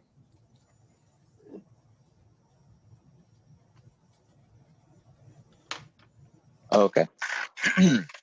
Do any other council members have questions? Please raise your hand if you do. Okay. So I'll continue asking questions here. do we know how many individuals or households, families have gone more than 5 years with a completed 2010E that have not been placed in supportive housing? We would have to definitely look at our numbers to get back to you on that. We don't have that information on hand for this testimony. What would be the reasons for something like that to happen? Could be any In other words, various. I'm go sorry. ahead, Finish. Well, I guess my question is, why is it so much harder for some people to get placed in housing, in supportive housing, than others? I believe when Jennifer Kelly previously responded to this question, she alluded to it, that there are a number of factors that come into play when someone is referred for supportive housing. The services that they may need, where this unit is located. Is it something that the client is even interested in, or the shelter client is interested in? Is it something that works for both the provider and the shelter resident? So there are a number of reasons why somebody may cycle through and may not absolutely get that first fit. When they apply, there could be any various number of reasons. Is there continuity with a caseworker of any kind? Somebody, for example, has a 2010E filled out by a street outreach worker. Are they then assigned or through the CAP system have any continuity of casework other than what's in the system? But I mean, do they have relationships with outreach workers or other types of staff that take them through this process, or are they kind of handed off from one agency or caseworker to another without kind of that relationship? Because obviously we're dealing with people with mental health diagnoses, and that's, that sometimes requires additional level of continuity of care, if you will. Fully appreciate the question. And with the street outreach team for DHS, now we're going into DHS a little bit, so I don't want to get too far into that and speak for DHS, but with the outreach providers, they do have continuity generally because a lot of the street homeless, they tend to stay in certain areas. So what happens is that the outreach workers do work with them. They're familiar with them. They do follow them and ensure that if a housing application has been submitted, that there is that continuity with that actual outreach worker. I may ask for a moment here, just a somewhat timely question, and maybe Deputy Commissioner Drinkwater could speak on behalf of DHS. There's a storm coming like in the next couple of days, significant storm. This will be the first large winter storm during COVID. In the past, individuals who were on the street, that would be, and we're talking about, people that we know are continuing to be on the street. This is the wintertime. There are people that will be, we know from doing home counts every year that there continue to be people that are on the street during cold weather. But many, if it gets cold enough or the weather's bad enough, will go into the subways overnight. That's not an option right now. Or they could go into a drop-in center, but I would have concerns about social distancing in drop-in centers right now. I mean, maybe we're addressing that, but I'm not sure how. They would not be, hospitals are not in any position to be accepting people just because they're outside. especially right now. So what's the plan for Wednesday night when we have, a blizzard? Thank you for the question. Our teams are certainly preparing for the storm. We do have drop-in centers open, operating at reduced capacity to permit social distancing. And we continue to work with our outreach teams in terms of engaging individuals who are on the street. As was reported earlier today, we've had a lot of success with the additional safe haven and stabilization beds that we've brought on over the course of this past year, and getting folks to accept a placement to come inside to those lower threshold model beds. The storm will, cause challenges, but we also recognize that we have ways to bring people inside. We have locations that we can bring them to. And our teams will be out there with an all hands on deck, checking in on individuals who might refuse to come inside. And then certainly for those willing to accept to come inside, to get them transferred to an indoor location. How are we reducing capacity of, I think often, at least what I've seen in years past, is on cold weather nights, especially like in Manhattan, drop-in centers will be at capacity. And if that capacity is reduced in individual drop-in centers, without any of these other options really available, how is that possible? We couldn't be, because we're at capacity normally, and the capacity is usually, I don't know, what are we having drop-in centers at capacity wise now compared to normal percentage wise? So I'd have to get the exact numbers, and I do have those numbers. But it's basically operating at 50% capacity for those sites. There's certain logistical layouts of each individual site that needs to be taken into consideration. The number of pairs is reduced, similar to the permanent shelters that we have operated ongoing during COVID. So we just take those chairs sort of offline so they can't be used. Okay. But we don't have twice as many drop-in centers like in Manhattan than we normally do, right? So we do from last winter have, I believe, one additional drop-in center. Again, I can pull the numbers up. And then, unlike last winter, we have the addition of the over 1,000 safe haven and stabilization beds that have been brought on over the course of this year. That's a, really necessary resource for bringing people inside. So that, sort of. How are those capacity? How are the additional safe haven stabilization beds? What capacity were they at last night, for example? I don't know. Or in the last couple the last night that you have data for? Sure, I'd have to get back to you on that. I don't have that. Okay. Is there is that flexible? Can we add additional safe haven, or safe haven might be more difficult? Can we add stabilization beds in the next 48 hours to handle, like flex beds to handle an additional demand? We believe, looking at our capacity right now, that we have the capacity necessary to meet the demand. Certainly, if we need to discuss what options are for flex beds to address a winter storm, that's something that the team can respond to. So what then would be the case if you're maxed out on your drop-in center beds, and you're maxed out on your existing safe haven and stabilization beds? What's the following contingency plan?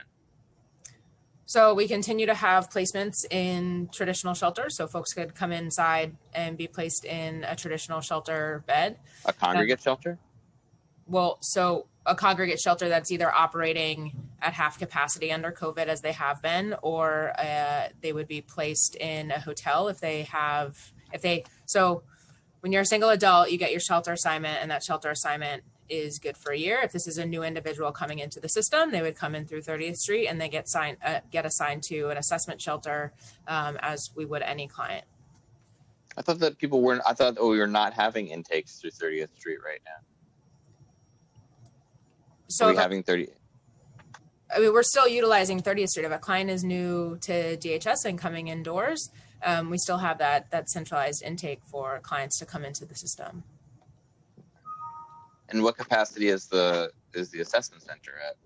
So I across the system right now, I'm not prepared to answer questions on capacity. I'm happy to get back to you after the hearing and specific questions that you might have in respect to the capacity as it relates to the winter storm.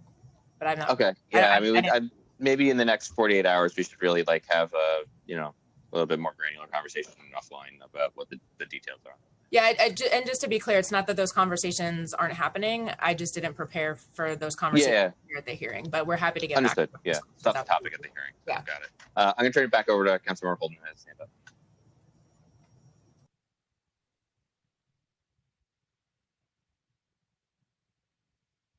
Bob, you're on mute. Okay, is that good? Yes. All right, thank you. Commissioner Drinkwater, in engagements with street homeless, when the outreach, maybe this was answered, I'm sorry, because I was in and out. What is the success rate in getting the homeless off the street? What percentage are the teams successful in getting individuals off the street? Do we have that?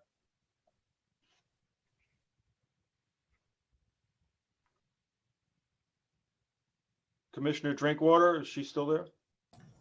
Oh. Sorry about that. I muted my mic.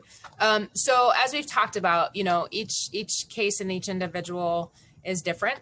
I don't have the percentage numbers, but in local law 19, we speak about the total number of engagements that happen over the course of the fiscal year. So for example, in fiscal year 20, there were 28,023 engagements to our street homeless population.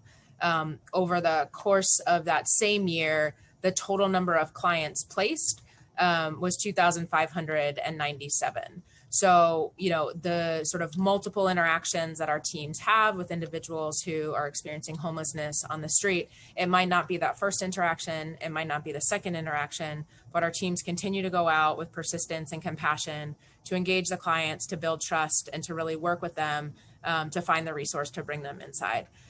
So again, the 28,000 is the total number of engagements. And from that, 2,597 clients were placed into a variety of options. So that could be a permanent housing option, that could be a transitional placement, or that could be a placement into other settings such as a hospital or an outpatient placement. And how many not-for-profits are doing outreach on the street? Do we have a number on that? So we have Breaking Ground and BRC, as well as the Manhattan Outreach Consortium, who are doing outreach across the boroughs, and then Project Hospitality in Staten Island as well. Right. Because, if we can get a success rate on the not-for-profits, we can evaluate their performance. Do you keep track of that? If one not-for-profit is doing much better than the other, because of maybe the way they do the outreach or the way they talk to the street homeless. Sure. I mean, we work with our our providers. They are contracted to do this work. And we work to ensure that, there are best practices across different providers, but also recognize that there can be, differences of experience depending on the clients that a particular provider is working with. And so, can certainly talk more about that with you. But our contracted providers do have the standards of the contract that we work with them on. All right, one other question. There was a newspaper report earlier this month that said nearly 2,500 complaints to 311 about street homeless desperately needing help or causing problems have been closed without any action by, obviously, the police who no longer have jurisdiction. Could you speak to that as to why 2,500 complaints went unanswered? So I can't speak to the NYPD's complaints. When there are calls to 311 and directed to our teams, our outreach teams work to go out and engage with clients who, the report from 311 has come in on. There are instances that I know of where, teams will go out, an individual might move, but we do follow up and work to close out those cases when, our teams have gone out. But just take me through the process. So somebody calls 911, let's say, and it goes to the police for some reason when it shouldn't. Does the police connect with your office or someone who can do the outreach or not for profit directly through 311 or 911? Or are they 2,500 complaints according to this article were lost? Right. So I don't know the details of PD in terms of closing those complaints out or not. If there are calls, as I understand it, to 911 that are a health or safety emergency, those are routed to the appropriate agencies. So EMS, FDNY, NYPD. For individuals experiencing homelessness and a homeless outreach inquiry coming into 311, those are directed to our teams. Our teams are dispatched and work to engage the individual and again, offer them services. They might be known to our team. They might not be known to our team. In either event, we work to establish that trust and build that relationship to ultimately bring them inside.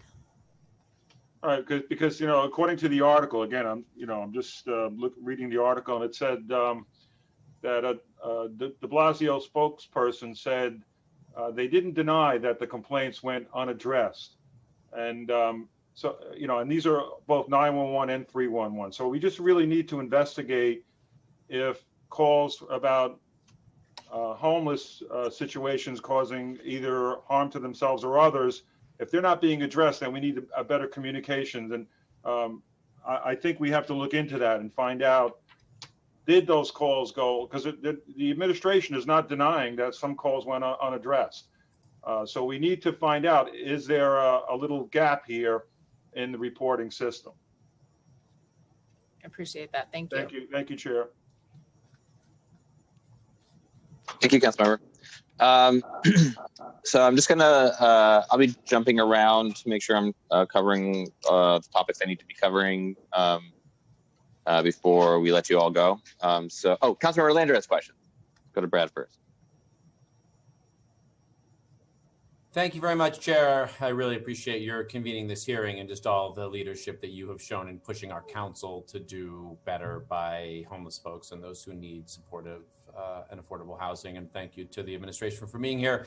I had to jump off for a minute, so it's possible that this got addressed, but if it didn't, I do want to ask about it. And that is thinking about the effort to acquire and convert some of the hotels that are, in distress at this time to be supportive housing for the future. Now, obviously, that's a separate question from the conversations we've had in the past, some of which got contentious about deploying hotels more immediately. I'm leaving that aside for a minute, obviously, but we all know that, including some of the hotels that are being used currently for homeless folks, but also there's just a much broader set of hotels in distress at this time. I think we know that the hotel industry is going to be slow in recovery and coming back as tourism is overall. And we are going to need a lot more units of supportive housing than we have. And so that's not going to get anybody a supportive housing unit, tonight or next month. But it does seem like there is an opportunity here to significantly increase the footprint of supportive housing that we have in New York City that we won't have if we can't move quickly, even though that's going to require long-term planning and more money that's on the table at a time when resources are scarce. But if we're serious about ending homelessness and about scaling up and we'll need to work with the state, obviously operating resources would be needed in addition to capital. We could have a whole hearing on this topic, but I guess I at least want to make sure we know, I think Deputy Mayor Bean had talked about this back in the spring, but I haven't seen that much on it recently. And so I just want to know, is there a planning or a meaningful effort underway, not just to do, one or two hotels, which would be good with individual providers, but to really use this moment to significantly scale up our supportive housing footprint? So I would defer that question to Emily Lehman from HPD, who may be able to answer about building capacity and the work we've done on that on the part of HPD. Sure. Thank you for the question. So we are always looking for opportunities to expand our toolbox to create more affordable and supportive housing. And we do recognize that the hospitality and hotel industries have been hit particularly hard by COVID. So we are certainly looking into the viability of helping to acquire and convert hotels to housing. We have received a number of proposals and are reviewing them on a case-by-case basis. Each site has a different set of circumstances that we're evaluating for viability. So far, most of the proposals we've seen have required a substantial amount of investment of city resources. And so we are evaluating that along with our already very robust pipeline. Well, let me ask you a question about that, because, I mean, of course, they'll take significant resources. And I get that a lot of the hotels, especially those that might be in distress, would be the ones that would need more work. And, they'll have a bathroom, but they might not have a kitchen. So there's a whole range of issues that I could understand. And obviously at the moment, if we were going to substantially grow the pipeline, like one, we don't have the capital in the budget to do. We've got folks that have been waiting to build supportive housing in the pipeline already, and I don't want them getting bumped. But I guess I think it is worth looking at from a slightly different angle, which is if we know we need a lot more supportive housing, maybe we should develop like an acquisition approach that doesn't try to underwrite each deal now in the way that you would, that isn't going to take money that was needed to renovate a different, supportive house. I mean, there's obviously a threshold question. Can they be done at scale in a way that's more cost effective over the long term than like building from the ground up or taking a different development approach? But it seems to me worth asking that question. I guess what I want to know is I want an analysis. Is this an opportunity such that if we miss it, we're going to have missed the opportunity to do a significant amount of supportive housing? And if it is that opportunity, what would it look like to put additional dollars in for rapid acquisition, even if we might not be able to do the renovation, even if the renovation would need to be on a slower timeline and with additional resources? Yeah, that is something that we are definitely looking into. We've seen a variety of proposals proposing different things, some proposing acquisitions and then holding the site for a period of time while we wait for the capital availability, others that might be available more immediately with limited to no capital work. So we're still evaluating as they come. Okay, I won't take more time here, but if I could just ask if you would come back to us, like I think this is one where we would, and this could be with the chair here in general welfare. Obviously, this is a housing issue as well, but this is one that I think could easily slip because there's so many more urgent issues. I mean, the chair is rightly focused on what's happening tonight as the snow and the cold hit, and that is urgent to save people's lives tonight. So you could see why we would miss the longer term opportunity. And I just want to make sure we, as the council, try to act as a vehicle of oversight to make sure we're also paying attention to what we need for the longer term. So let me just request that if HPD and the administration would be willing at a future point to brief the council on this. We don't need to have a whole hearing on it, though we could, but we would love to stay in the loop and understand how you guys are thinking about it. And, that's going to be a relevant capital budget issue as we start to gear up for next year's budget as well. So sure, we'd be happy to. Thank you very much. Thank you, Chair, for staying focused on what matters in our city. Thank you very much, Councilmember Lander. Okay, I will be hopping around a little bit here. First, want to ask, there's an issue around, I just want to make sure we're clear on,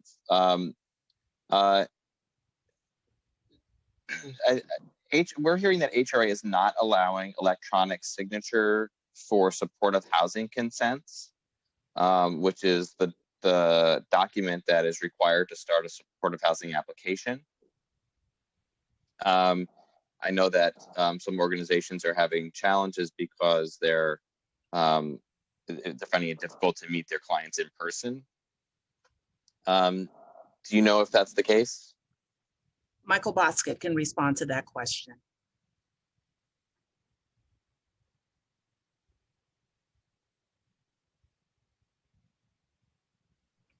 Sorry, I was muted. I'm actually conferring right now with the director of the unit to see if we are allowing electronic signatures or not. I should hear back momentarily. I'm sorry for the delay.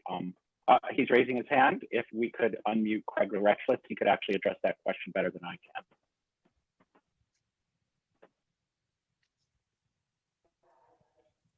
Yeah, thank you for that question. We are able to accept electronics. What our understanding is that there is software that allows people to electronically sign documents, such as the consent. We need the client's signature on the consent in order to have the client's legal consent in order to proceed with the application. So I want to make sure we're being very clear about what is being reported. If they're not able to get an electronic signature on our document, then they would need a wet signature on the document in order to make it a legal document. But, you know, from our legal, we were advised that we do need the client's signature on the consent form. So I think that, I hope that clarifies, you know, what, you know, when the issue was brought up to us, you know, what is the option here? So if say the provider who is working with the client has the ability to obtain an electronic signature on the consent from the client, then that would be a legal consent from the client in order for us to proceed with the application. I'm sorry. Then, sorry. And under what circumstances then is a handwritten signature required?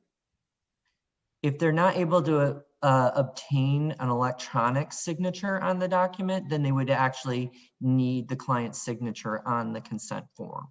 Okay, but one or the other is sufficient. So if they can get an electronic signature, that's sufficient. That is sufficient. Okay. All right. I think that we'll try to make that make sure that that's the case in practice, and because we were hearing from providers that there were some challenges around getting or having electronic signatures accepted. So yeah, we were getting reports that what they wanted was a waiver on getting any signature on the consent form, which we could not grant. Sure. But understood, if you yeah. have like a DocuSign or something like that, then you would be able to obtain a signature from the client without a wet signature. Okay, great. That's great to hear. Okay, thank you.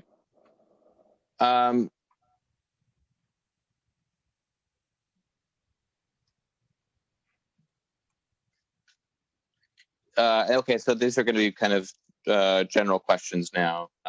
Do we have a chart that shows the number for just NYC 1515, so just the city program, the number of congregate units and the number of scatter site units respectively that have been funded in the pipeline and sited and built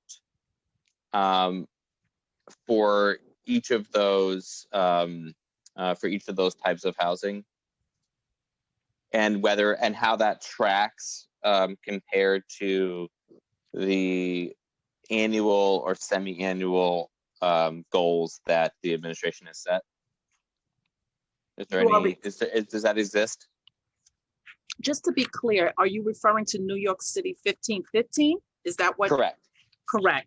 So yes, we did provide those numbers in testimony, and and in that we indicated how many have been awarded, how many are built, how many are in the pipeline, and we are at least 1/3 towards the way of meeting that goal.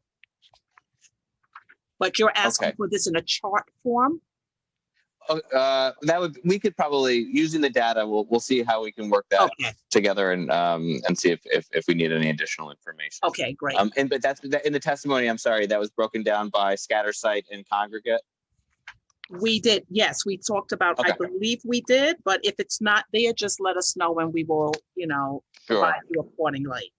but I believe it was. By the way, Mr. Retchless, I believe you weren't sworn in actually, and so the council to our committee actually needs to retroactively swear you in.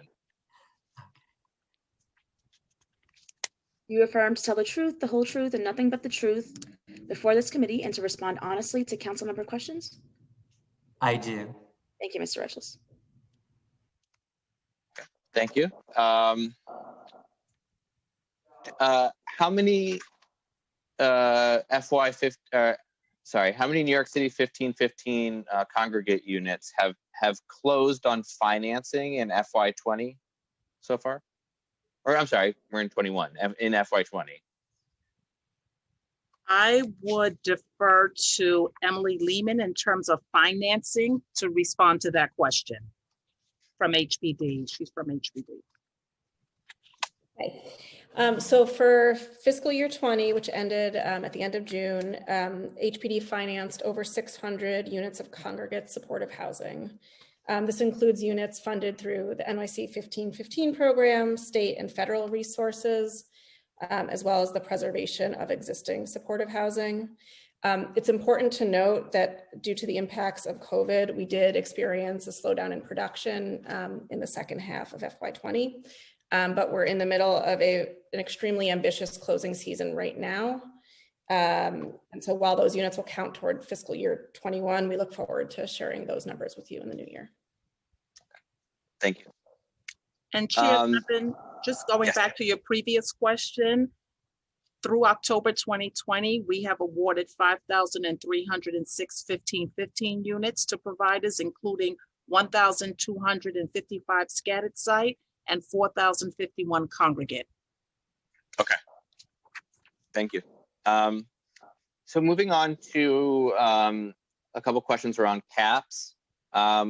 We have heard stories from advocates previously that supporting, this is going back to our, I don't know if, I think Annette, you were at our last hearing several years ago that was on site at the Skimmerhorn. Yes.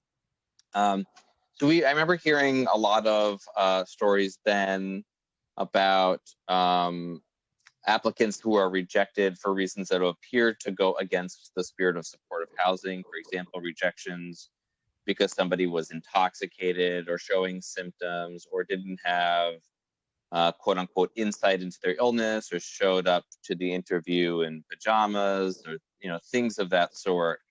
How does HRA, I mean, obviously these, the purpose of supportive housing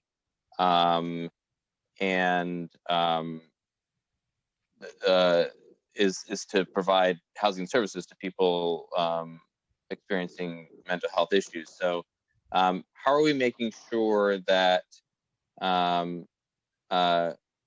providers aren't just rejected because a client might be seen as difficult to serve, and how has the standardized vulnerability index impacted this issue? Well, thank you for that question. We have worked tremendously since that last hearing based on, what we heard from providers, from advocates in regards to rejections of clients for supportive housing. And the reasons for those rejections, as you pointed out, poor insight. What did that actually mean? So Michael Bosket and his team worked collectively as they rolled out CAPS and the SBA to address all of those concerns. And I will let Michael respond further.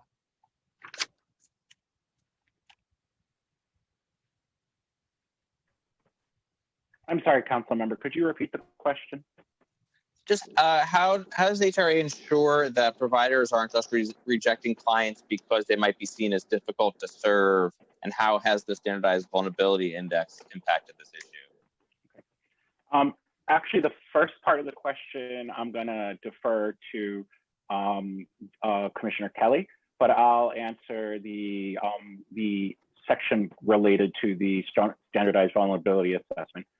So the standardized vulnerability assessment is a tool that uses Medicaid utilization, functional limitations, touches by systems, as well as other indicators that Special Chief Holmes had in her testimony.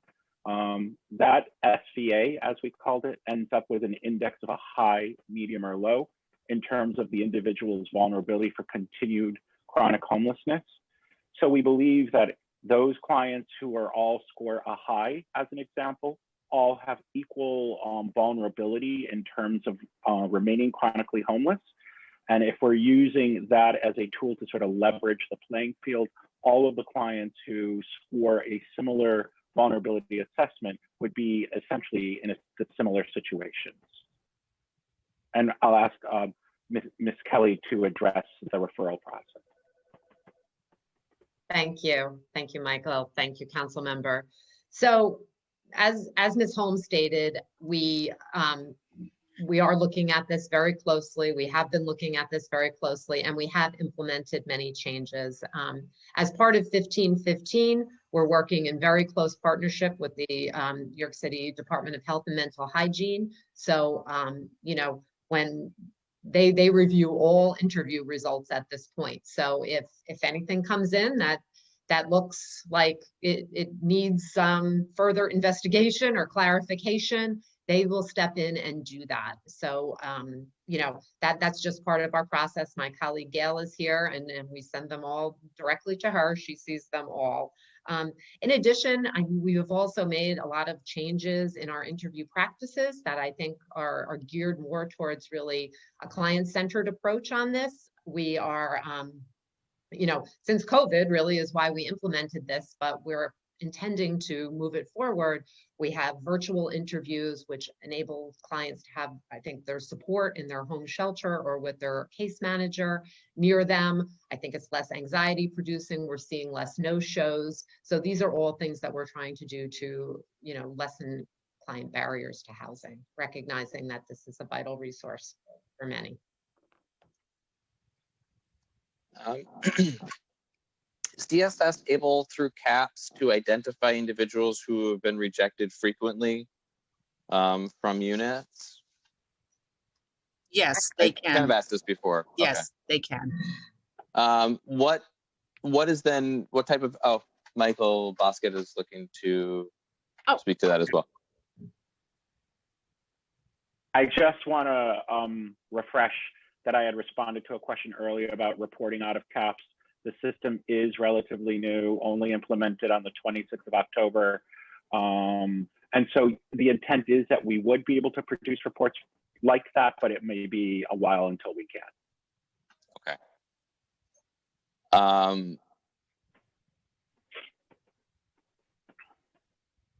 And what kind of assistance is offered to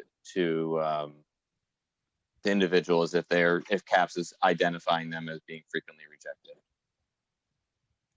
So that again would go to Deputy Commissioner Jennifer Kelly's area in terms of ensuring that we are making referrals for these individuals and provide them with every opportunity to interview for units that they would be appropriate for or suited for. So what we do try to do is ensure that referrals are made, and we follow up with those referrals to ensure that any rejections, if they are rejected, are appropriate. And again, as Jennifer spoke earlier, they do go over to DOHMH, and Gail Wolf's area reviews them. And if there's any concern about a provider, then they will reach out to them. Okay, I mean, it's something that I think would be an area where I think that we would be, it would be helpful to have kind of, what's the feedback mechanism for HRA DSS to hear from providers, advocates on challenges that they're seeing within the system? Is there like an ongoing working group with providers and advocates, like a supportive housing, just so that there's a kind of means or mechanism to get feedback if things aren't necessarily going the way that they're supposed to be going? So as Deputy Commissioner Bosket pointed out, the system is fairly new. When we rolled it out, we have been in constant communication with the providers. I will let him speak further to any outreach that we've had with them and the plan for continued outreach. So we do have a CAPS committee that consists of community members and COC and other city agencies where we can discuss these things and address and talk about these topics. Okay. And do you have any I don't say like adversarial perspectives in that group, like people that are like, you know, willing to poke the agency a little bit? As I said, there are community-based members who are in that group. Okay, because you know, sometimes we'll hear from advocates that are working, you know, on the ground with clients that might not be supportive housing providers. You know, they might be groups that are kind of like working with individual clients. You know, it's always good to have like a little bit of you know, friction. It's like my dad always says that like the friction is what makes the pearl, you know, a pearl. You know, it's the grain of sand. It's that annoying grain of sand. So I would encourage you to include that grain of sand in your process to make sure that you're getting that perspective. We do hear from providers. We do hear from some of them who have challenges and have issues and have concerns about the system. They do reach out to us. We do take what they say, their concerns seriously. We do work with them to assist them with individual clients. And some of them, as you say, are on the ground. So we do hear from them. And we, as I stated, we really do listen to them, and that friction is helpful. I would agree with you with that because it helps us look at it from a different angle. Thank you. We've heard from advocates that they see different populations being disproportionately rejected for reasons that are not having to do with their disability. Or not only having to do with their disability, but also their age, gender, income status.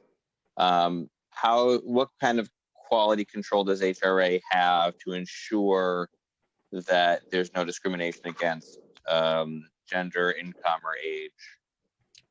So as Jennifer Kelly alluded to earlier, there are a variety of reasons why an individual could be rejected for supportive housing.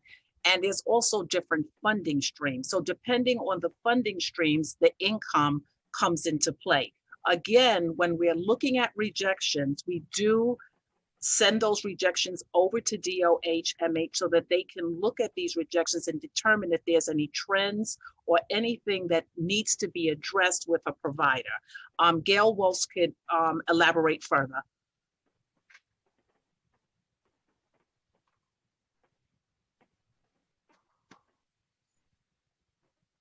If we could okay, go ahead.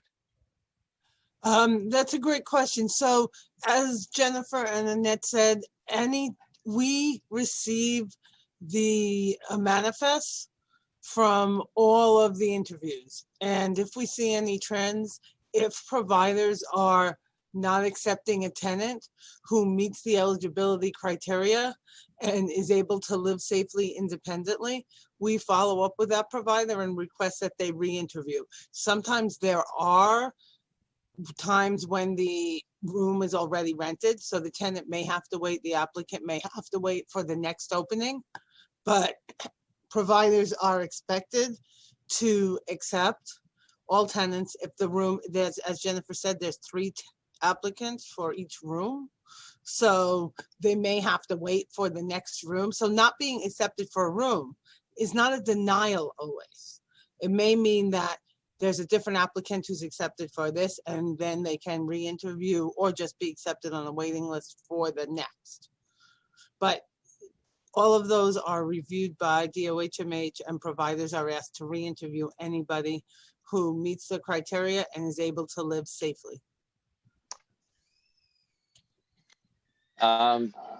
Thank you very much. I want to ask about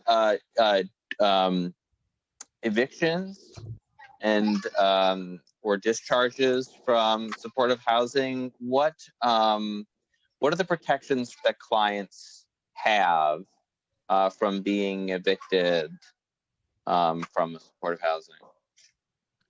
First of all, supportive housing is permanent housing. I would just like to point that out. So, I know sometimes there's misinformation in the community that community residents may think that supportive housing is shelter or some sort of temporary housing. It is permanent housing. And as such, anyone who is in supportive housing is afforded the same rights as any other tenant in New York City.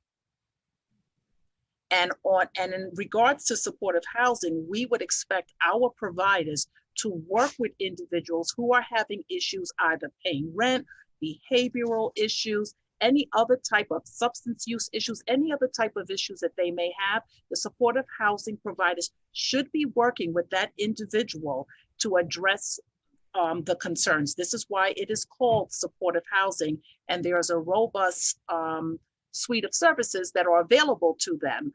And before they could even consider pursuing eviction, they would have to reach out to DOHMH, HRA, to say, what have you done to work with this individual to maintain them? Because the goal is not to have them go back into shelter, but to remain in some sort of independent housing that can provide them with the services that they need. Gail, would you like to elaborate further? The only thing I'd like to add is that even if a provider is taking somebody through housing court, they still must continue to attempt to reach out, engage that tenant, and try to help that tenant address the issues so that they can stay in housing, even if there's a situation where it has gotten to housing court. So services are continuous until that tenant is no longer living in that apartment. So even if there's that situation, it's very important to be aware the provider is still serving that tenant.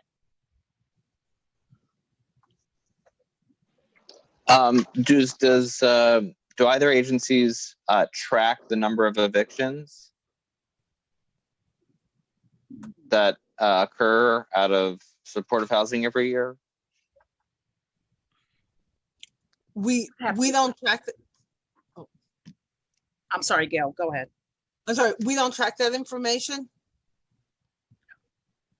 Okay. So do we have any idea of how often it happens, or the number of instances per year? We can try to get that data and get that back to you. Okay. Sorry,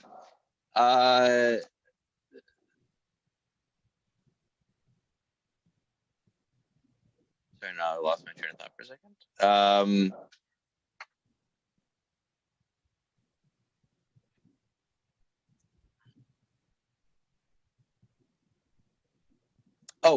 With rights that that people have, I mean, there are different rights that tenants enjoy in different types of housing in New York. So, do residents of supportive housing have the same rights as like a rent stabilized tenant or a non-rent stabilized tenant? Because like a rent stabilized tenant has, cannot be evicted. It's a much higher bar to evict a rent stabilized tenant from housing in New York. I think this is one of the reasons why the Bill of Rights is something that we would want to look at, is making sure that tenants know what their rights are under New York City housing law. And I guess one other follow-up question to that would be, for scatter sites, are they the tenant of record? Do they have rights to as like a rent stabilized tenant, or is it the agency that is the tenant of record? So in regards to the second question, I will start with that one first. The lease is in the name of the agency who leased the name for scatter site. And in that particular case, the stabilization rules do not apply because it's in the name of an agency. In regards to the first part of the question, could you repeat that? Just whether they enjoy the rights of rent stabilized tenants or non-rent stabilized tenants, because those rights are different under state law. I'm not familiar with that. Gail, do you know the answer to that? I believe that it would depend on the funding for the building. It may be different in each building, but every tenant has full tenant rights, be they in scattered site or in a single site building. So we may have tenants who are under rent stabilization, but that would be, I think, specific to each building. Okay, well, these are some questions I think we maybe have to dig in a little bit further on, because I want to make sure, like, you know, what their rights are. It's, again, if you're a rent stabilized tenant in New York City, your rights are much more extensive than a non-rent stabilized tenant, just across the board.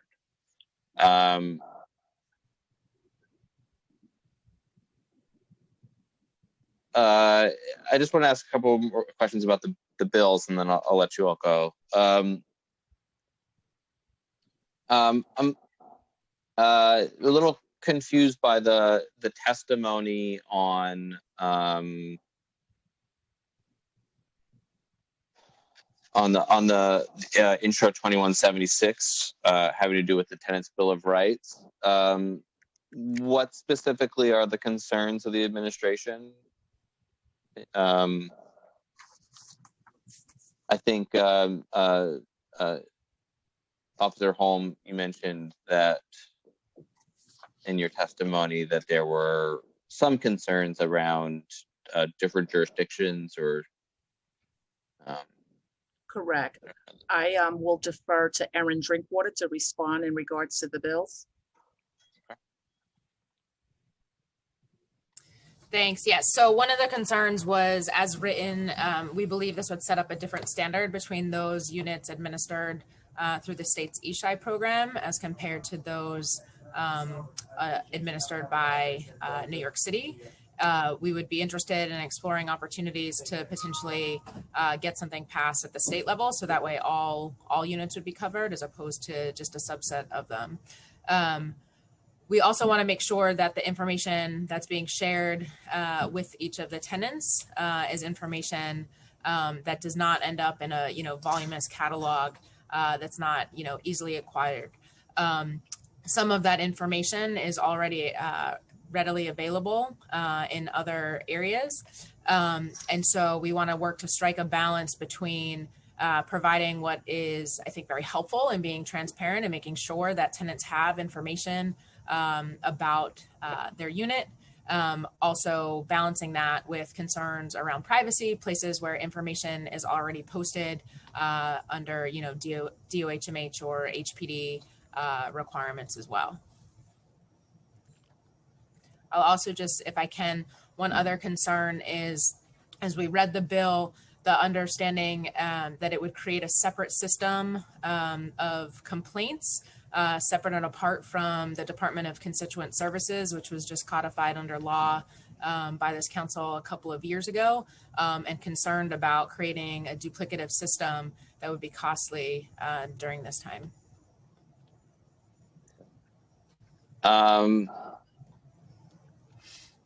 Okay, and then the other bill around police engagement on suites, if you will, or engagement with street homelessness. The reason why we're looking at moving this legislation is that during the budget, the FY21 budget, it was our understanding that New York City Police Department was no longer going to be engaging in going out to do sweeps or whatever terminology you want to use. but we still continue to see that happen in cases. And we know that from our understanding, there was an MOU that was discontinued between DSS and NYPD, but there are still instances where police are engaging. So can you speak a little bit more about specifically what the opposition to this bill would be, considering that it is the policy, I think, of the administration under our understanding of the dissolution of the MOU and as part of the FY21 budget, that police aren't supposed to have any role in this in any type of outreach. So as Chief Holm acknowledged in the testimony, there are instances in which, so broadly speaking, our outreach teams are working 24/7, canvassing the city to engage individuals who are experiencing homelessness. As was noted in the testimony, there are times where our outreach workers have either, there's been a threat of violence made, or there's been a prior experience with violence, where we want to balance both continuing to engage the client, ensuring that we're checking on them, their health and well-being, continuing to engage that client, and also balancing the need to ensure the safety of our providers. There are other instances in which if outreach workers, although again, trained to de-escalate situations, that even that rigorous training might not always be sufficient. And having that police escort is important. There's also important work that happens in the behavioral health realm, in which the co-response teams do partner with the PD in terms of some of the behavioral health responses, and making sure that clients are getting the services that they need. So I think the concern is that by categorically taking it out, it creates challenges in terms of the balance and impeding achieving our goals, which is working to engage the clients, ensuring that our staff and our providers are also safe, and then maintaining sort of the safety of the general public as well. We don't have all of the agencies who would be impacted by this bill today at the hearing, including some of our partners like EMS and FDNY. DOHMH is here, but I know that Gail is one program within DOHMH and not this particular one. Similarly, Parks Department.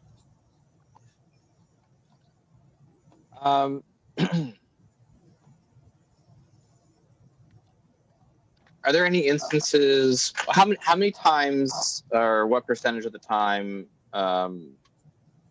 in the past year, has NYPD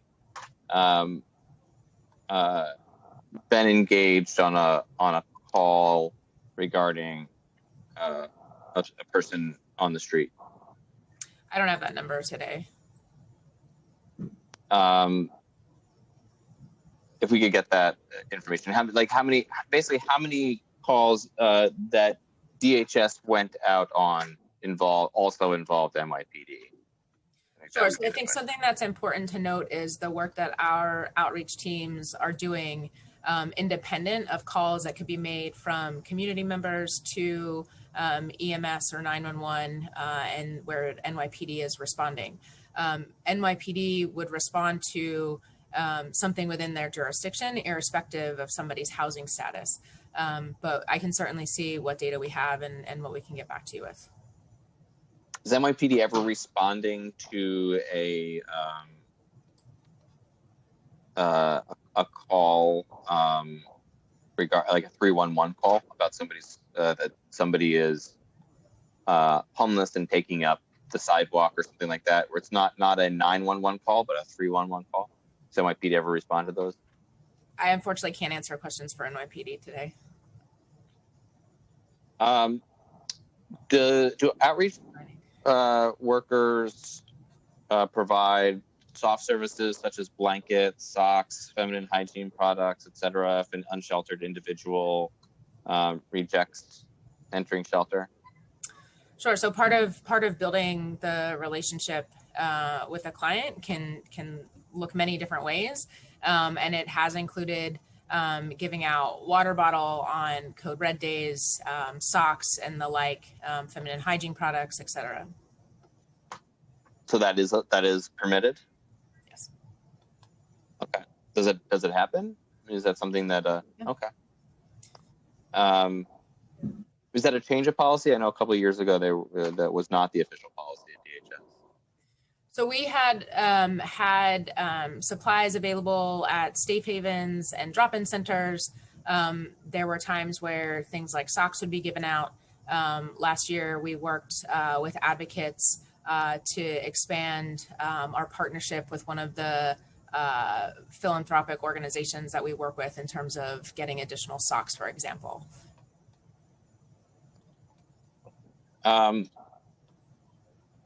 When DHS engages with a client on the street, are they individuals counseled on the different types of services and shelters that are available to them? So are they counseled about that there are in fact safe haven beds available, that there are in fact stabilization beds available, etc.? Sure. I mean, that's part of building the relationship and working to meet the clients where they're at. I mean, part of one of the things that has been, what we need more of, but has also been impressive, is by bringing on the additional stabilization and safe haven beds, right? There are times where a client will say, I want to come inside, but that sort of latter half of that sentence is, I want to come inside in the neighborhood that I've been, accustomed to and engaged in for the last, X period of time. If we don't have capacity in that neighborhood on a particular night, we miss the opportunity to bring a client inside. Our goal, and what we're seeing by the increase of safe haven and stabilization beds, is that clients are coming inside, and they're coming inside and able to be placed in, locations that are familiar to them. And I think it's also worth noting that, there are clients who, we as the public might see on the street during the daytime. It doesn't mean that they don't have a placement. It doesn't mean that, they still aren't going to locations that might be prime for panhandling and that sort of thing. But yes, I mean, we work to share with clients and individuals on the street the sort of variety of options that are available to them. Drop-in centers, church beds. And if I can, while I just mentioned drop-in centers, I just wanted to update my response about the drop-in centers and chairs. So we actually have about the same number of chairs as we did last year compared to this year. And that's because we've actually opened additional locations. So it's not a reduced number of chairs. It's actually about the same number of chairs, just at multiple more locations. I just want to ask a couple more questions regarding, this is within the context of this bill, chronically homeless, our definition of chronically homeless, and can you explain what the definition of chronically homeless is, and are we using that definition to currently during COVID for eligibility to enter a safe haven or a stabilization bed? I'd have to get back to you on that. Because I know that's been a long-standing criteria for entering a safe haven, at least pre-COVID, was our understanding of chronically homeless was, I think it was cited 3 times, no shorter than over a period of 9 months. Right. I mean, the definition of chronically homeless hasn't changed. I just want to get back to you in terms of your question about the COVID response in particular. Okay. Yeah, if we could, I'd be interested to know that. Okay, those are all the questions for me. Do any other council members have questions for the panel? Okay. Seeing none, I want to thank you all very much for your testimony and for answering the questions of the committee. And I look forward to working with you not only on these pieces of legislation, but on the issues that we've all been talking about today, and trying to build a better system that we can help ensure we're taking care of the most vulnerable people in New York City. So I want to thank you for your time. Thank you, Chair. Thank you. Thank you. Okay, we're going to take a 4 or 5 minute break, and we'll return for public testimony.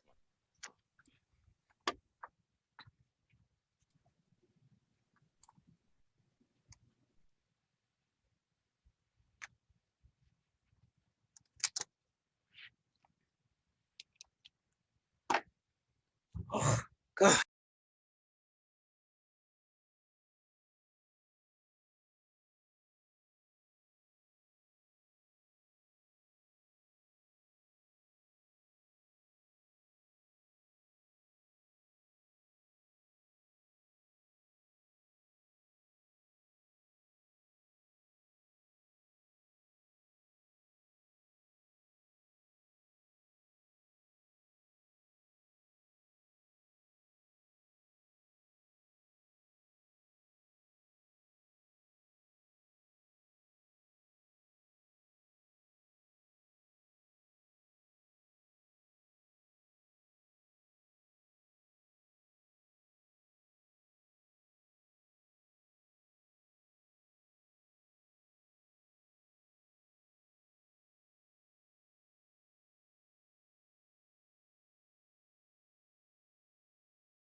Okay, everybody, thank you very much for your patience.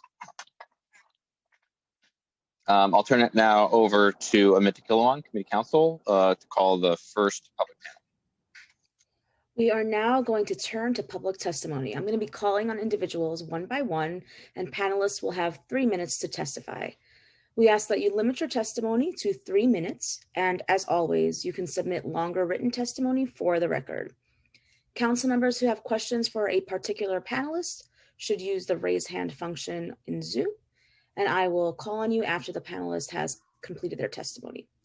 For panelists, once your name is called, a member of our staff will unmute you, and the Sergeant at Arms will give you the go-ahead to begin upon setting the timer. Please wait for the Sergeant to announce that you may begin before delivering your testimony, and please know that there is a slight delay with the unmuting function. Our first 4 panelists are going to be in this order: Theodora Ranelli, Craig Hughes, Giselle Routhier, and Eric Lee.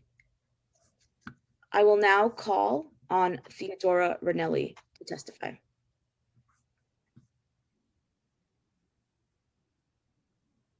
Hi, my name is Theodora Ranelli, and I am a tenant in Scattered Site Supportive Housing, and I will be speaking today in that capacity. First, I would like to thank Councilmember Levin and his staff for holding this oversight hearing and working with advocacy groups to advance this legislation. As a supportive housing tenant, I have experienced how difficult it has been to get real clarity on our rights as tenants, and I think this bill takes an important step in the right direction by requiring this information to be provided to us upfront. Building on this foundation, I offer these suggestions which would strengthen the legislation by allowing supportive housing tenants to actually use and enforce the rights outlined in this legislation. So my first suggestion is to require supportive housing providers to comply with the Bill of Rights. My primary feedback on this bill is that I would strongly encourage the council not only to require supportive housing providers to inform us of our rights, but also that the providers comply with the rights outlined. One of the most difficult things about being a supportive housing tenant is that every issue that arises with respect to our housing is mitigated through nonprofit social service providers. Particularly in scattered site supportive housing, tenants are encouraged or even required to bring any housing issues to case managers or on-site housing liaisons, many of whom do not respond to our concerns or have policies which directly contradict our tenant rights. As a result, whether the rights outlined in this bill are enforceable for supportive housing tenants depends on whether or not nonprofit providers are required to follow them. At present, nothing in this bill requires them to do so, and I hope future drafts of this legislation will consider this addition. And my second recommendation is to include anti-retaliation provisions. In addition, I strongly encourage the council to incorporate an anti-retaliation clause that would prevent supportive housing providers from harassing or displacing tenants who report a provider for failure to comply with this legislation. It is no secret that supportive housing tenants citywide have suffered and continue to suffer from retaliation by nonprofit service providers when they assert their tenant rights. This has a chilling effect on supportive housing tenants' ability to self-advocate, and it is directly counterproductive to the intent of this legislation. Since this legislation is primarily enforceable through a tenant's grievance process, strong anti-retaliation measures are essential to ensuring its effectiveness. And I would also add that that it is technically permanent housing, but that depends on whether the prices negotiated with the nonprofit and the landlord are sustainable for the nonprofit and sustainable for the landlord. So it's permanent housing in that regard only. And I want to thank you for your opportunity to testify today and for your efforts to ensure that supportive housing tenants have the same rights as all New York City tenants. Thank you.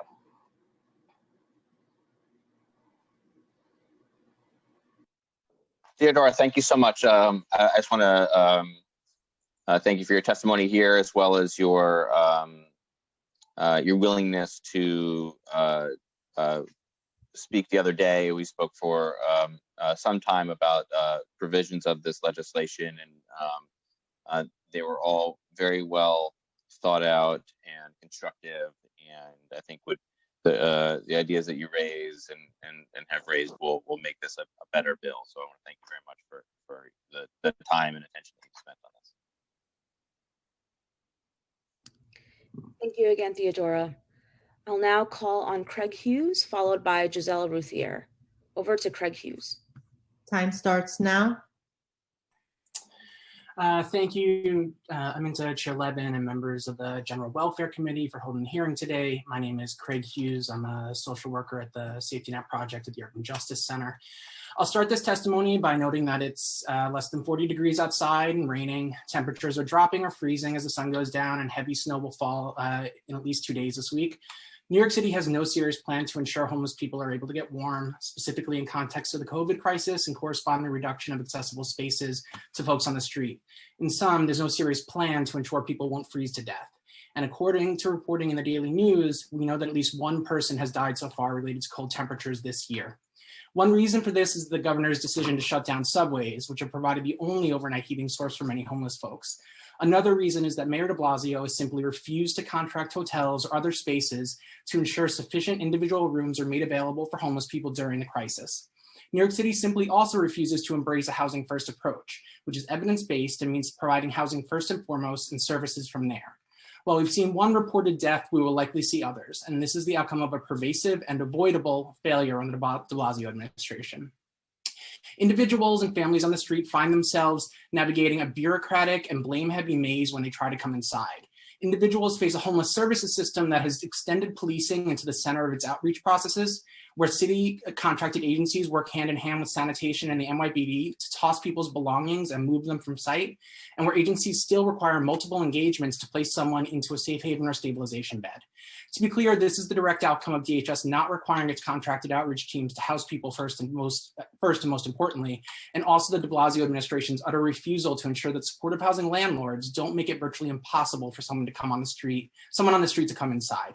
Indeed, they're not even concerned enough about this to bother systematically collecting the data for analysis. And it was testified to today, the CAP system is not currently equipped to provide necessary data on provider level rejections. Whether we will ever get this data can't be left to a voluntary choice on the part of DSS. That's a feature and not a bug or deficit in the CAP system and placement processes, especially given the extensive input and decision-making power granted supportive housing industry reps in designing the CAP system. Undoubtedly, there's far more need for supportive housing units than there's supply of the supportive housing units. But acknowledging the difference between supply and demand is almost always where the conversation ends. That needs to change. And as years of data released to us has shown, and for which I can test to being a social worker for more than a decade, folks on the street are least likely to be accepted into supportive housing by a provider. Until the city is willing to seriously address the almost unbelievable amount of discretion it grants to supportive housing landlords to curate who lives in their buildings, we will simply never come near resolving the crisis of street homelessness in New York City. In relation to folks on the street, too often we hear of the need to build trust or rapport and the difficulties the city has with that. But we hear so much, in fact, because it actually functions as a way to tuck away the bureaucratic maze faced by some who want to come inside and shift blame onto those without homes, rather than the city agency or contracted providers tasked with helping them inside. We need to you can finish your testimony. You can go ahead and finish your I mean, you don't go ahead and finish all you have. It's fine. Oh, okay. Thank you. That's very generous. I'm not going to take too much longer. But thank you. We need to speak more of, did you offer this person a safe individual room? Did you help them get placed into supportive housing first? Or is New York City really running a system where the reality is, in fact, housing last, if ever? I would put forth that it's the latter. While outreach teams do truly vital work, it's undeniable how much under Mayor de Blasio and Commissioner Banks, the city has designed its outreach teams to function as a soft arm of the cops. And it is undeniable that while supportive housing providers do life-saving work, the city has across the board failed homeless people and those in supportive housing units by refusing to ensure these individuals don't face creaming or discrimination at the door or retaliation or evictions on their way out. By looking at supportive housing as solely a type of social service, we've forgotten that the fundamental power dynamic is that of gatekeeping who can get in and the power dynamic inherent in who can evict and who can be evicted. Supportive housing providers provide necessary services, unquestionably, but they're also landlords, and they act like typical landlords far too often. If we don't acknowledge that in every conversation and begin to confront it, we're failing homeless people and formerly homeless people, period. In relation to this legislation, we're in support of the two bills today and in support of passing Intro 47, which would require data on supportive housing rejections and which has languished in this committee for more than 2 years, in large part due to the pushback of the supportive housing industry. Quite literally, this is simply a reporting bill about who is accepted or not accepted into supportive housing. It's been fiercely resisted by the city and supportive housing industry reps. And given the importance of supportive housing in resolving homelessness in New York City, it's almost unbelievable how little data we have about who actually gets it and who gets evicted out. We support the outreach bill because it would reduce NYPD contact with people on the street, and that's a net win. NYPD has absolutely no legitimate role or helpful role in outreach. However, we would caution on two ends. First, this is not an anti-sweeps bill, which is what's needed. This isn't because Safety Net Project is interested in seeing the proliferation of camps. It's because repeatedly moving and harassing homeless people out of sight does not resolve homelessness. Housing does that. Offer people housing versus living outside in a tent and see what happens. We suspect a lot more people will be housed and a lot fewer encampments will pop up. This is my last piece.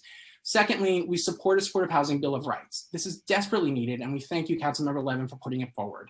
We have some specific suggestions to language in our written testimony, but for the purpose of this moment, I'll simply point out that any resistance or pushback to ensuring tenants know their rights is evidence of just how much New York City does not hold reasonable expectations of the supportive housing industry, and how the city maintains a blind spot towards supportive housing tenants and applicants' rights. With tens of thousands of supportive housing units in New York City, we can't allow supportive housing in aggregate to be a system that allows folks with disabilities to know or pursue their rights any less than those in market rate apartments. We can't act like the tens of thousands of supportive housing apartments are somehow also a space where poor people have fewer rights. The last point I'll make is just to Mike Boskett's testimony earlier regarding CAPS. I will say that I'm not alone, but I can testify on my own behalf. S&P asked to become part of CAPS. HRA, Mike Boskett in particular, Commissioner Boskett never found the time to respond. Other people were flat out rejected. As far as I know, it's the only COC committee that requires an assessment of whether or not someone should be put on. The supportive housing industry, Shinny and other agencies are directly at the center of it, but advocates who are doing this work with people on the street are not.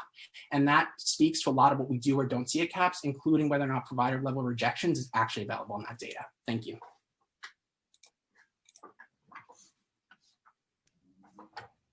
Thank you, Craig. I'll now call on Giselle Ruthier, followed by Eric Lee. Time starts now. Thank you. Thank you for the opportunity to testify today. My name is Giselle Ruthier. I'm the Policy Director at Coalition for the Homeless. We have submitted written testimony in conjunction with the Legal Aid Society, which provides detailed information about issues our clients have encountered with supportive housing.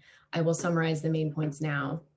As we reported at the last oversight hearing on supportive housing in 2018, our clients continue to encounter many issues relating to the application process, placement logistics, and services provided in supportive housing. On applications, the 2010E eligibility determinations done by HRA allow for significant clinical and administrative latitude from HRA administrative staff who have no contact with applicants, and as a result, there is much inconsistency in the review process and eligibility outcomes. Some specific problems we have encountered include documenting unsheltered homelessness and a lack of a formal appeals process to dispute decisions. On the placement process, once an application is approved, a prospective tenant faces a new set of hurdles before receiving keys to an apartment. Applicants must undergo an interview with a supportive housing provider where experiences vary widely. For example, some applicants report having to complete complex forms during the interview or even to be considered for an interview, including paperwork that, once signed, waives their rights to manage their own money and benefits. On services, we have worked with many residents of supportive housing who are at great risk of leaving their placements because of a lack of appropriate services.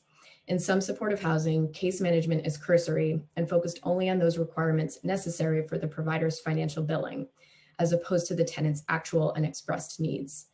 Because of limited time, I will refer to our written testimony for full details outlining the problems our clients have encountered in the application and placement process, as well as within supportive housing. On the bills being heard today, we fully support Intro 2176, which will create a Bill of Rights for supportive housing residents. This bill will provide a much needed uniform information resource for individuals moving into and currently living in supportive housing, including information about tenants' rights, the regulatory and financing schemes for the unit, and relevant points of contact for any problems an individual living in supportive housing may encounter. We have a few technical comments on the language in the bill, which are detailed in our written testimony. The primary concern is that the bill proposes a new definition of the word tenant that does not match the definition in the real property law, and which could exclude current residents of supportive housing whose tenancy rights are not yet recognized from receiving critical information outlined in this bill. To be clear, we fully support the goal of making sure all supportive housing tenants have tenancy rights, but this bill is structured only to provide notice of people's existing rights, a critical and much needed resource, which we want every person living in supportive housing to receive. We also support Intro 2177, which would prohibit police involvement in outreach to unsheltered homeless individuals. This bill is a long overdue shift away from addressing homelessness. Thank you for the council for the opportunity to testify today and for your steadfast commitment to addressing homelessness. Thank you, Giselle. Thank you, Giselle. I will now call on Eric Lee to testify. Time starts now. Good afternoon. My name is Eric Lee, and I'm the Director of Policy and Planning for Homeless Services United. Thank you, Chair Levin, and members of the General Welfare Committee for allowing me to testify today. In the interest of time, I'll summarize my written testimony. While we recognize the scope of this hearing is largely focused on supportive housing oversight, we want to take the opportunity to discuss the immediate needs of unsheltered homeless New Yorkers, given the legislation being heard. Street homeless individuals are at mortal risk of both COVID-19 and freezing temperatures, and there must be a coordinated response led by DHS Street Solutions outreach teams, but supported by other city agencies and systems, including the Office of Emergency Management, the NYPD, the MTA, public and private hospitals, and faith providers. HSU strongly supports the decriminalization of homelessness and is in agreement with the Council that clinicians and social workers must be the primary point of engagement with street homeless individuals. But we have concerns that Intro 2177 would have detrimental impacts to both homeless clients and service providers. Prohibiting police officers from offering any connection to homeless services would effectively remove their ability and responsibility to assist homeless individuals. Officers will still engage street homeless individuals on their beat, but their only action that they would be limited to taking is telling them to either move along or arrest them if coordination with DHS is barred. Outreach efforts must be tailored to the individual situation to affect the best outcome for clients, and outreach teams need the ability to proactively involve the NYPD as necessary to keep staff and other homeless people, including the individuals engaged, safe. Current beneficial collaborations that would end under this bill would include police officers reaching out to DHS outreach teams when spotting homeless individuals, and proactive NYPD involvement with outreach teams when to act as a moderating presence to safeguard everyone in surrounding areas when engaging individuals with histories of dangerous or threatening behaviors, as well as during follow-up outreach canvassing in the same area to other individuals. With regards to homeless encampment sweeps, limiting or even banning sweeps that don't pose an immediate health risk would reduce opportunities for negative police interactions, better meeting the Council's goal of stopping the criminalization of homeless people without compromising client, staff, or neighborhood safety. Cold weather has already claimed the life of a New Yorker this winter, and we are gravely concerned that lack of access to warm spaces will increase the number of people freezing to death. And we urge the city to create a multi-department response to stand up accessible daytime warming centers, as well as expanded nighttime options for individuals who choose not to enter shelter. There's a perfect storm of limiting factors, which are further detailed in my written testimony, with regards to impacting and killing shelter adverse street homeless individuals. And we would welcome to work with the Council to create collaborative outreach efforts and develop additional spaces and resources to keep them safe. Thank you for the opportunity to testify. Thank you so much, Eric. I am now going to call up our next panel. Our next panel will be in this order: Laura Massou, Emily Friedman, and Sandra Gressel. And we'll begin with Laura Massou. Time starts now. Good morning, Chairperson Levin and members of the General Welfare Committee. My name is Laura Massou. I'm the Executive Director of the Supportive Housing Network of New York. Thank you for this opportunity to testify. We will be submitting written testimony, but wanted to highlight a few recommendations. First of all, with the NYC 1515 program, we are pleased with the progress of development for congregate housing. However, the awards for scattered site program are falling below their goal. Over the past few decades, scattered site rates have become insufficient to cover both rent and services, and many providers are hesitant to continue embracing the model. We would like to offer two alternatives. One is to reallocate the proportion of scattered site to congregate in NYC 1515, reducing the scattered site proportion to 25% and 75% for congregate development. Second, to look at reallocating scattered site service funding to help in the preservation effort. We have a lot of existing preservation that has very minimal services in it, some as low as $2,400 a year. And these programs have buildings with sufficient and needed capital considerations.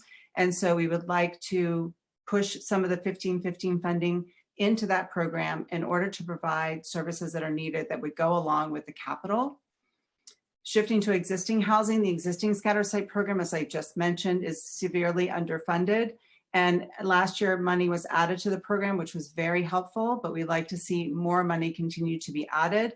The current rate for a market rate apartment is $1,760 for an FMR, and this translates to over $21,000 per year for more scattered site projects. And the contract is only at 17, and that's only rent. In regard to HPD, we are pleased to see the partial restoration of $466 million in FY21, but remain concerned about the $583 million that was not restored in FY20. And we'd like to see a realistic plan for how these cuts will be restored. And also, since the pandemic, HPD has not issued any soft commitment letters, which means that any new projects have been suspended for 9 months. There has not been any acquisition or pre-development financing. And we'd like to see those soft commitment letters start up again. And lastly, the Empire State Supportive Housing Initiative is facing year 5. There is no more funding in the program. This was the governor's commitment for 20,000 units over 15 years. And we need to see the governor commit to the next 14,000 units and hope the city council will support us in that effort. Thank you so much for this moment to testify. Thank you so much, Laura. I'll now call on Emily Friedman, followed by Sandra Gressel. Over to Time starts now. Good afternoon, Chair Levin and committee members. My name is Emily Friedman, and I'm a staff attorney in the civil action practice at the Bronx Defenders. Thank you for your attention to these critical matters and for the opportunity to testify before you today. In the civil action practice, access to stable, quality housing is an urgent need for many of our clients. We meet clients in 2 ways. First, through our interdisciplinary model, we work with clients who are facing housing consequences due to the criminal legal system or other court entanglements. The second way is through direct referrals from housing court as right to counsel providers in the Bronx. Through our housing work, we are familiar with the problems, deficiencies, and challenges tenants living in supportive housing experience, either because our clients are fighting to access supportive housing or because we are helping clients defend against displacement from their supportive housing. What is most troubling about these cases is that our clients have already fought through perhaps the hardest parts of their lives to be deemed eligible for supportive housing, only to face losing it because of the very issues that made them eligible in the first place. They have significant histories of chronic homelessness, serious mental illness, and persistent substance use. With little income, often relying on Social Security benefits or public assistance, the supportive housing is one of their few opportunities to access transitional or permanent housing. When we meet our clients, it is because they're at risk of losing that critical opportunity. We support Intro 2176, the Supportive Housing Tenants Bill of Rights, as a necessary first step towards ensuring that those living in supportive housing are informed of the rights they already have. The Bill of Rights recognizes that those residing in supportive housing have an actual contractual right to live as tenants in the supportive housing site rather than merely stay there.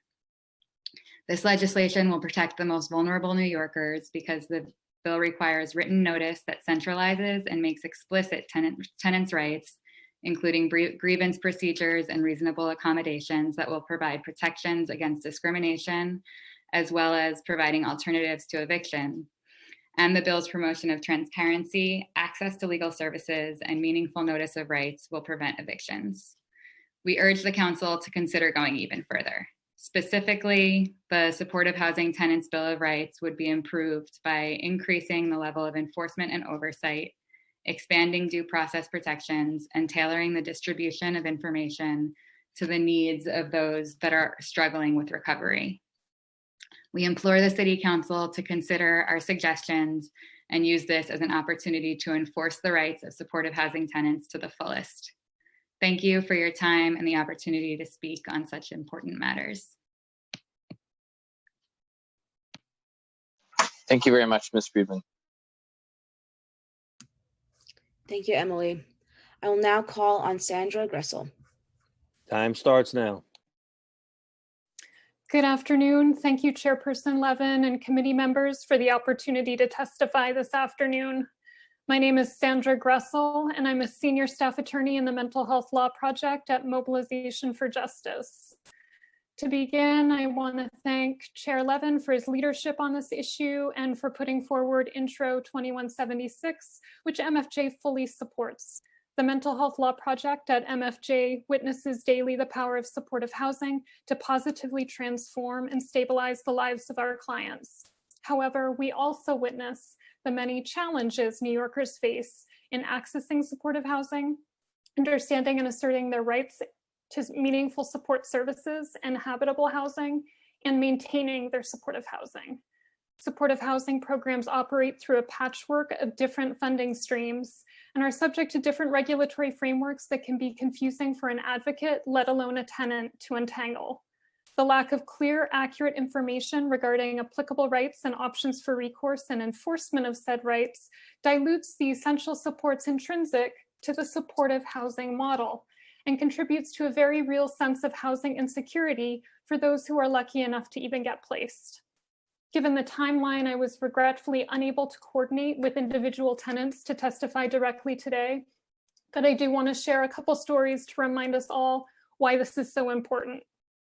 Earlier this year, a community organization referred Hannah to our intake line. After aging out of the foster care system, she moved into a supportive housing SRO unit subsidized by project-based Section 8 while pregnant with her first child. After she disclosed her pregnancy to the supportive housing program, she was misinformed that she would need to move out of the building and leave the program immediately after giving birth because her unit is an SRO and is for single adults only, no children. This was a young woman, first-time mother-to-be, with mental health disabilities, who had never lived independently in the community before. And as you can imagine, she was petrified. Earlier this year, Jackson also contacted our intake line.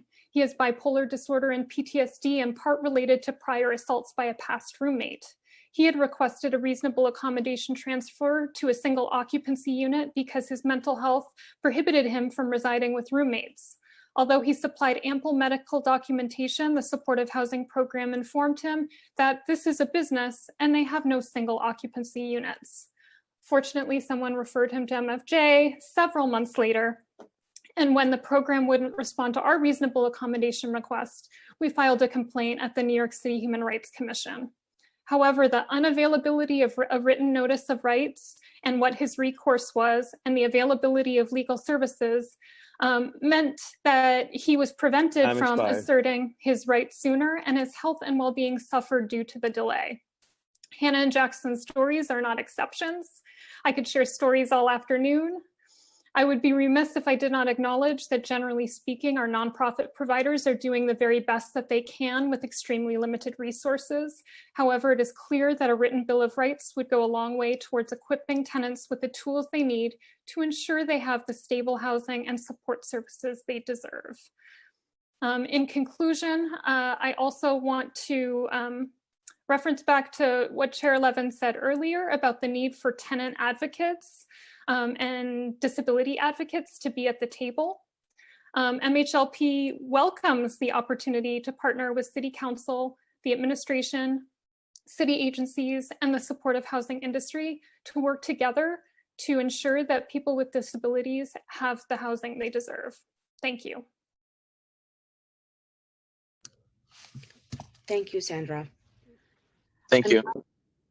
I'm now going to call up our next panel. Our next panel will be in the following order: Deborah Berkman, Sarah Blanco, James Dill, and Lyric Thompson. And we will begin with Deborah Berkman. Time starts now. Thank you. Chair Levin, council members and staff, good afternoon, and thank you for the opportunity to speak to the Committee on General Welfare on supportive housing and homeless outreach. My name is Deborah Berkman, and I'm a coordinating attorney in the Public Benefits Unit and the Shelter Advocacy Initiative at the New York Legal Assistance Group, or NYLEG. NYLEG is a civil legal services organization who combats economic, racial, and social injustice by advocating for people experiencing poverty. We aim to disrupt systemic racism by serving individuals and families whose legal and financial crises are often rooted in racial inequality. I'm the coordinating attorney of the Shelter Advocacy Initiative at NYLEG. The Shelter Advocacy Initiative provides legal services and advocacy to low-income people in and trying to access the shelter system, and for those experiencing street homelessness. The proposed local laws, Intro 2177 and Intro 2176, would have a very positive impact on my clients' lives, and we wholeheartedly support them. Removing police officers from engaging in the outreach process to individuals experiencing homelessness is an important step towards making outreach to those individuals more effective. Police officers are not trained social services providers, and many, if not all, of my clients experiencing street homelessness are afraid of contact with the police. Those clients experiencing street homelessness generally don't just end up on the street, and most of them have actually stayed in shelters before, and they found it intolerable to be there. There are many reasons that this may be the case, but quite a few clients describe violent interactions with shelter police, staff, and other residents and fear for their safety. Other clients have had traumatic interactions with the NYPD and as a result avoid police contact. Some of NYLEG's clients who are experiencing street homelessness also have mental illness and other mental health issues. And some of these clients describe the presence of police officers as increasing their anxiety and exacerbating their symptoms of their mental illnesses. Additionally, while homelessness itself is not a crime, there are laws that criminalize conduct inherent in living on the streets, such as public urination or other so-called quality of life issues. Clients have described interactions with police officers purportedly engaging in outreach that have ended in a citation or even an arrest. And for someone experiencing street homelessness, even getting a ticket can be devastating. If they don't pay their ticket, most likely because they can't afford to do so, and don't appear in court, they may be subject to a bench warrant. An arrest may also lead to job loss and difficulty obtaining a job, either because they're not able to attend work or because their interactions with the criminal law system. Contact with the criminal legal system can also result in a criminal record that may prevent people from qualifying for NYCHA housing. Thus, interactions with law enforcement can actually perpetuate homelessness. Another reason that clients are hesitant to engage with the police is that some clients experiencing street homelessness have had their belongings taken or destroyed by the police as part of sweeps or as they're sometimes referred to, cleanups. Time expired. Oh, okay. When an encampment is scheduled to be cleaned up, clients have no choice but to carry away what possessions they can hold in their arms. This has led to my clients losing many of their best possessions. And the bill specifically addresses this by defining outreach as including the removal of individuals' personal property. To sum up, we greatly support both of these bills. Thank you very much. Thank you so much, Deborah. I'll now call on Sarah Blanco. Time starts now. Hello, good afternoon, chair, members of the General Welfare Committee, and everyone in this room. My name is Sarah Blanco. I serve as the clinical director at Midtown Community Court, a project site of the Center for Court Innovation. First of all, thank you. With the council's support, Midtown Community Court was able to support the population touched by this hearing by purchasing and distributing food, PPE, clothing, and blankets in and around Midtown.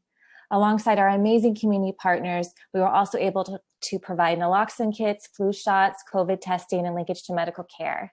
Additionally, Midtown Community Court social workers continue to provide individual and group counseling, mental health support, and harm reduction services.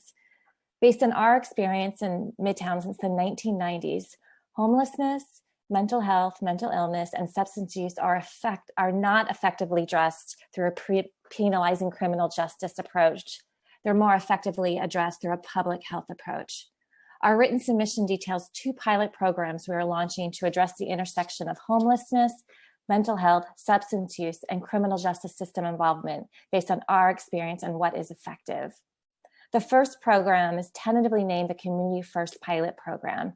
It is a collaboration with Times Square Alliance, Breaking Ground, and Fountain House. The coalition feels it is important to utilize alternatives to traditional policing to solve the community concerns that are emerging in and around Times Square during this pandemic. This pilot program will be a holistic community response, working to link individuals to social and wellness services. We do this by employing teams of community navigators, individuals with lived experience, who will really be boots on the ground to provide outreach to unsheltered individuals. Utilizing our partnerships, we'll engage them in substance use and mental health and medical services, but also connect them to essential services such as housing, bathrooms, showers, and clothing.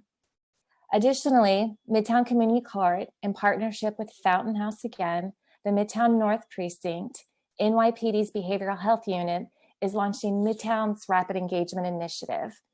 For many individuals living with serious mental health issues, substance use, housing and food instability and insecurity, we recognize that these untreated needs can escalate quickly into crisis. These individuals may encounter police at the moment of crisis and need immediate support. This moment is critical and requires a coordinated approach for tools law enforcement does not have available at the time and are most needed when someone is brought to the precinct. This initiative would fill a gap that currently exists by staffing a social worker and a peer navigator on call to the Midtown North Precinct who would engage individuals in voluntary services after the person is released from the precinct. It would be rapid engagement, immediate engagement. Addressing issues of homelessness, substance use, and mental health requires a public health approach. Time expired. And we hope to continue to demonstrate its effectiveness. I want to thank the Council for supporting the Innovative Justice Solutions Initiative that permits us the flexibility to provide community-based solutions to our most vulnerable community members. Thank you so much for your time. Thank you very much, Ms. Blanco. I'll now call on James Dill, followed by Lyric Thompson. Time starts now. Good afternoon. I'm Jim Dill, Executive Director of Housing and Services, Inc. We shorten our name to HSI. HSI is a not-for-profit developer and operator of permanent supportive housing. I wish to speak about the impact of the lack of HPD soft commitment letters and the FY20 capital budget cuts are having on the supportive housing industry in New York City. We are participating in the city's very successful NYC 1515 program that streamlines the development of urgently needed supportive housing. And we're currently constructing an HPD funded project up in the Bronx. However, the lack of HPD's soft commitment letters and the shortage of HPD capital funds has shut down the city's supportive housing industry's ability to access NYC 1515 funds for new projects. HPD commitment letters are required to leverage acquisition, pre-development, and construction funding from other sources. HSI has struggled without success to find alternative sources of funding and is losing out opportunities to acquire sites at cheaper COVID rates. Shutting down the pipeline of supportive housing development will not save money in the long run, but will only result in longer shelter stays and dramatically increase the costs of other services such as emergency rooms, incarcerations, and other less humane Band-Aid solutions. Beyond the monetary costs, the pandemic highlights the ever-mounting costs paid by New York City's most vulnerable, primarily persons of color.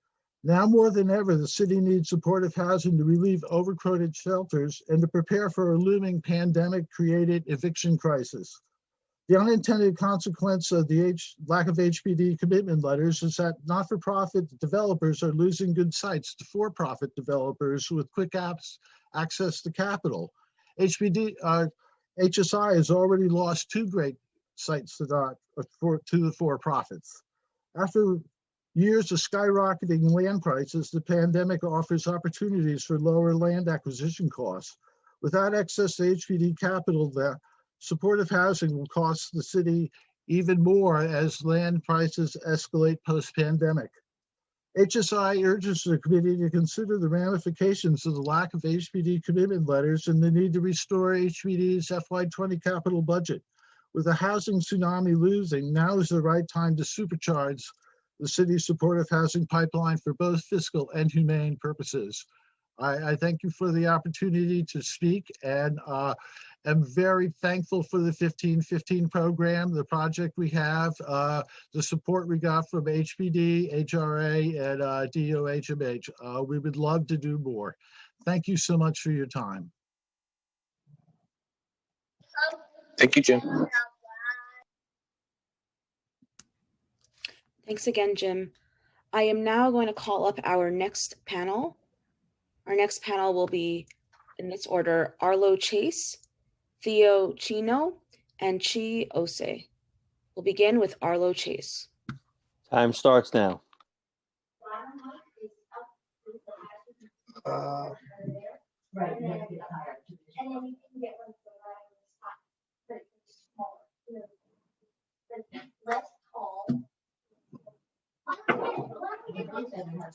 Sorry. Hi, can you guys hear me?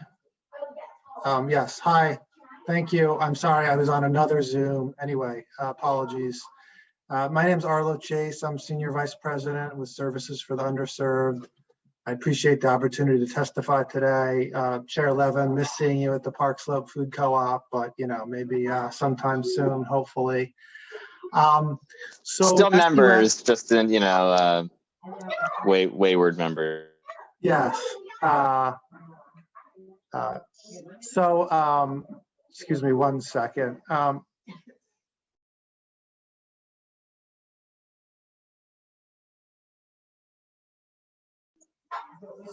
So SUS, for those of you who don't know, is a social service and housing organization. We've been around for 41 years. We provide housing and services to a whole range of folks, people with developmental disabilities, mental illness, addiction challenges, as well as just low-income New Yorkers. We operate 150 programs in about 120 sites throughout the city and all 5 boroughs. So I'm here to just testify on a couple of the points. Mostly were echoed very well by Laura Mashu. First of all, the HPD capital budget cuts are, I think extremely, and thankfully, half of them this year, the fiscal year, I know was reinstated, but it would be really wonderful and to the continued production of supportive housing to reinstate the cuts from last year. We have several projects that are awaiting funding we have land, we own the sites, we have site control, we have zoning, we're just waiting for the money, and we could create close to 1,000 units of housing for both supportive and low income with the HPD funding that we're waiting for. The other thing, as Laura testified to, the HPD current policy of not issuing site support letters. We were one of the organizations in the market to buy vacant land to try and create even more opportunities for supportive housing. And the current policy has really stopped us. We're out of the market, basically. And, at this time, as everyone on this call probably knows, housing and housing development has always led the recovery from the city's depressions and economic downturns, and when land is cheaper, it's a great opportunity for organizations like SUS and the rest of the supportive housing community to be able to capitalize on those opportunities. And I think I'll end my testimony there. Appreciate any questions. Thank you very much, Arlo. Thank you, Arlo. I will now call on Theo Chino, followed by Chi Ose. Time starts now. Hi, Councilman Levin. My name is Theo Chino. I'm just upset. I mean, I don't know what else can I say. I hear HPD and all that stuff, the homeless and this and that. Maybe it's time not to put more money, but actually to go over HPD housing stock and go over their spreadsheet and look at where the stock of HPD housing that they have empty is sitting. Just right here, my building, third-party transfer, 30 units that are empty for 20 years. You walk 2 stores over, 100 units that are empty. You walk to 150th Street, where I talked to the tenant, they forgot they were even an HPD building. 70 units empty, and they're waiting 20 years for their repair. Finally, someone call in and they say, who owns this building? Well, neighborhood restore and all that stuff. And they lost them in the spreadsheet. And we're talking about money and billions of dollars left and right. What are we doing? I mean, right now I run a database called La Shit List, where I have put all the candidates on it. And I have put all of ACRIS on it. And I have put all of the FCC data to go match and rematch all the data of where HPD have lost unit so I can find candidate to run for office. I am a one person with a $300 computer and able to figure out. Right here in my coalition of people of La Shit List, I have a homeless man. $3,500 they're paying for his staying in a $20, not even a $20 what would be a $20 Airbnb fined by HPD, we're paying $3,500 for that man to be in a shelter. And you telling me that we cannot house our homeless? What kind of bullshit is that?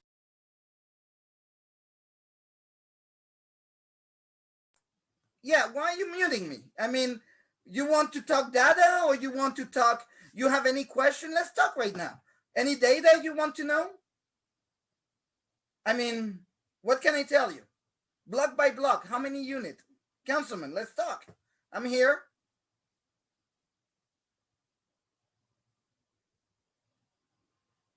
Well, I don't necessarily have any, questions prepared to ask you, but Well, I mean, I what welcome. data do you want? What can I send? We've been sending, we wanted an investigation. Yesterday, half of the organization came with a slumlord report called United Housing for All. Basically, this is like nonprofit divvying up New York the way the colonizer divvy up Africa. Basically the same way. How can we make money out of the misery of everybody in New York? So you tell me and I'll help. I'm here to help, but I'm tired of sitting here, hearing after hearing the same thing, and nothing is done. The rich are getting richer, the poor are getting poorer. Let me know. I'm available. Thank you very much. Thank you. I'm now going to call on Chi Osei. Time starts now. Hi, thank you. Thank you for pronouncing my name correctly. Also, it's funny that I'm following up because I'm also on the shit list. Good afternoon, Chair, honorable council members, and guests. My name is Chi Osei. I'm an activist, organizer, concerned citizen, and political candidate running for city council in the 36th district. I'm one of the co-founders of the educational and activist collective Warriors in the Garden, and since the beginning of this summer, we have been organizing marches, protests, children's marches, and distributing educational content regarding race relations in our country. We were at the forefront for the push to repeal 50A, have organized Black business expos, and are planning on expanding progress in our community. As an individual who has led many of the marches and protests this summer, I'm aware of the demands that many New Yorkers are asking for when it comes to the NYPD and their operations. When we talk about reimagining public safety, that includes removing police control from the well-being of our unsheltered New Yorkers. As an ear on the streets, we are asking for police to be removed from the crisis of homelessness and allow for more qualified agencies to do their jobs. The NYPD's job is to answer to criminal activity. Mental impairment and instability is not a crime, but in New York City, it is often responded to in that way. With that being the case, rather than mental health professionals arriving at the scene, armed officers do, which can escalate situations and harm New Yorkers. The houseless need help around shelter, stable employment, and steady counsel. The NYPD is not the answer to these problems, which is why the mayor's office stopped organized units focused on the unsheltered. Instead of funding the NYPD to intercede with our unsheltered New Yorkers, we must further reinvest in the Department of Homeless Services, Social Services, HRA, and the New York City Department of Health and Mental Hygiene. We can expand, when needed, programs like the 15 for 15 mandate and support for community advocates. This allows for interactions with the unsheltered to be led by professionals. Support for Intro 2177 is vital, and the authoring of it is commendable. In summary, this is about mental health services, employment, and temporary and permanent shelter for our New Yorkers. Thank you for allowing me to testify. Thank you, Mr. Osei. Thank you again. At this point, if we have inadvertently missed anyone that would like to testify, we ask that you please use the Zoom raise hand function, and we'll call on you in the order your hand is raised if we inadvertently missed you.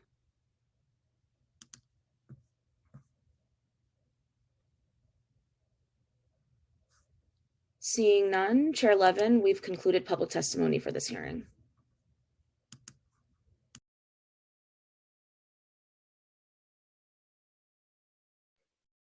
Chair Levin, you're on mute. Thank you very much, Council Kilowan.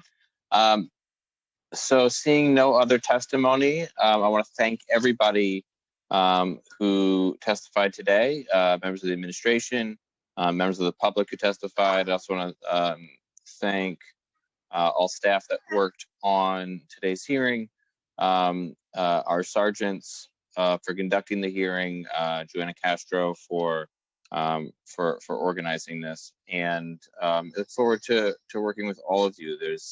I have about a year left in this role as chair of this committee, and we want to make sure that we're doing everything we can and everything that's achievable to make this entire program, supportive housing in New York City, more effective at bringing stability, housing stability, health stability to those New Yorkers that really rely on it and need it. And there's still a lot more work to do, and there will be a lot work left to do after I leave office, but we want to do everything that we can. And with that, at 4:30 p.m., this hearing is adjourned.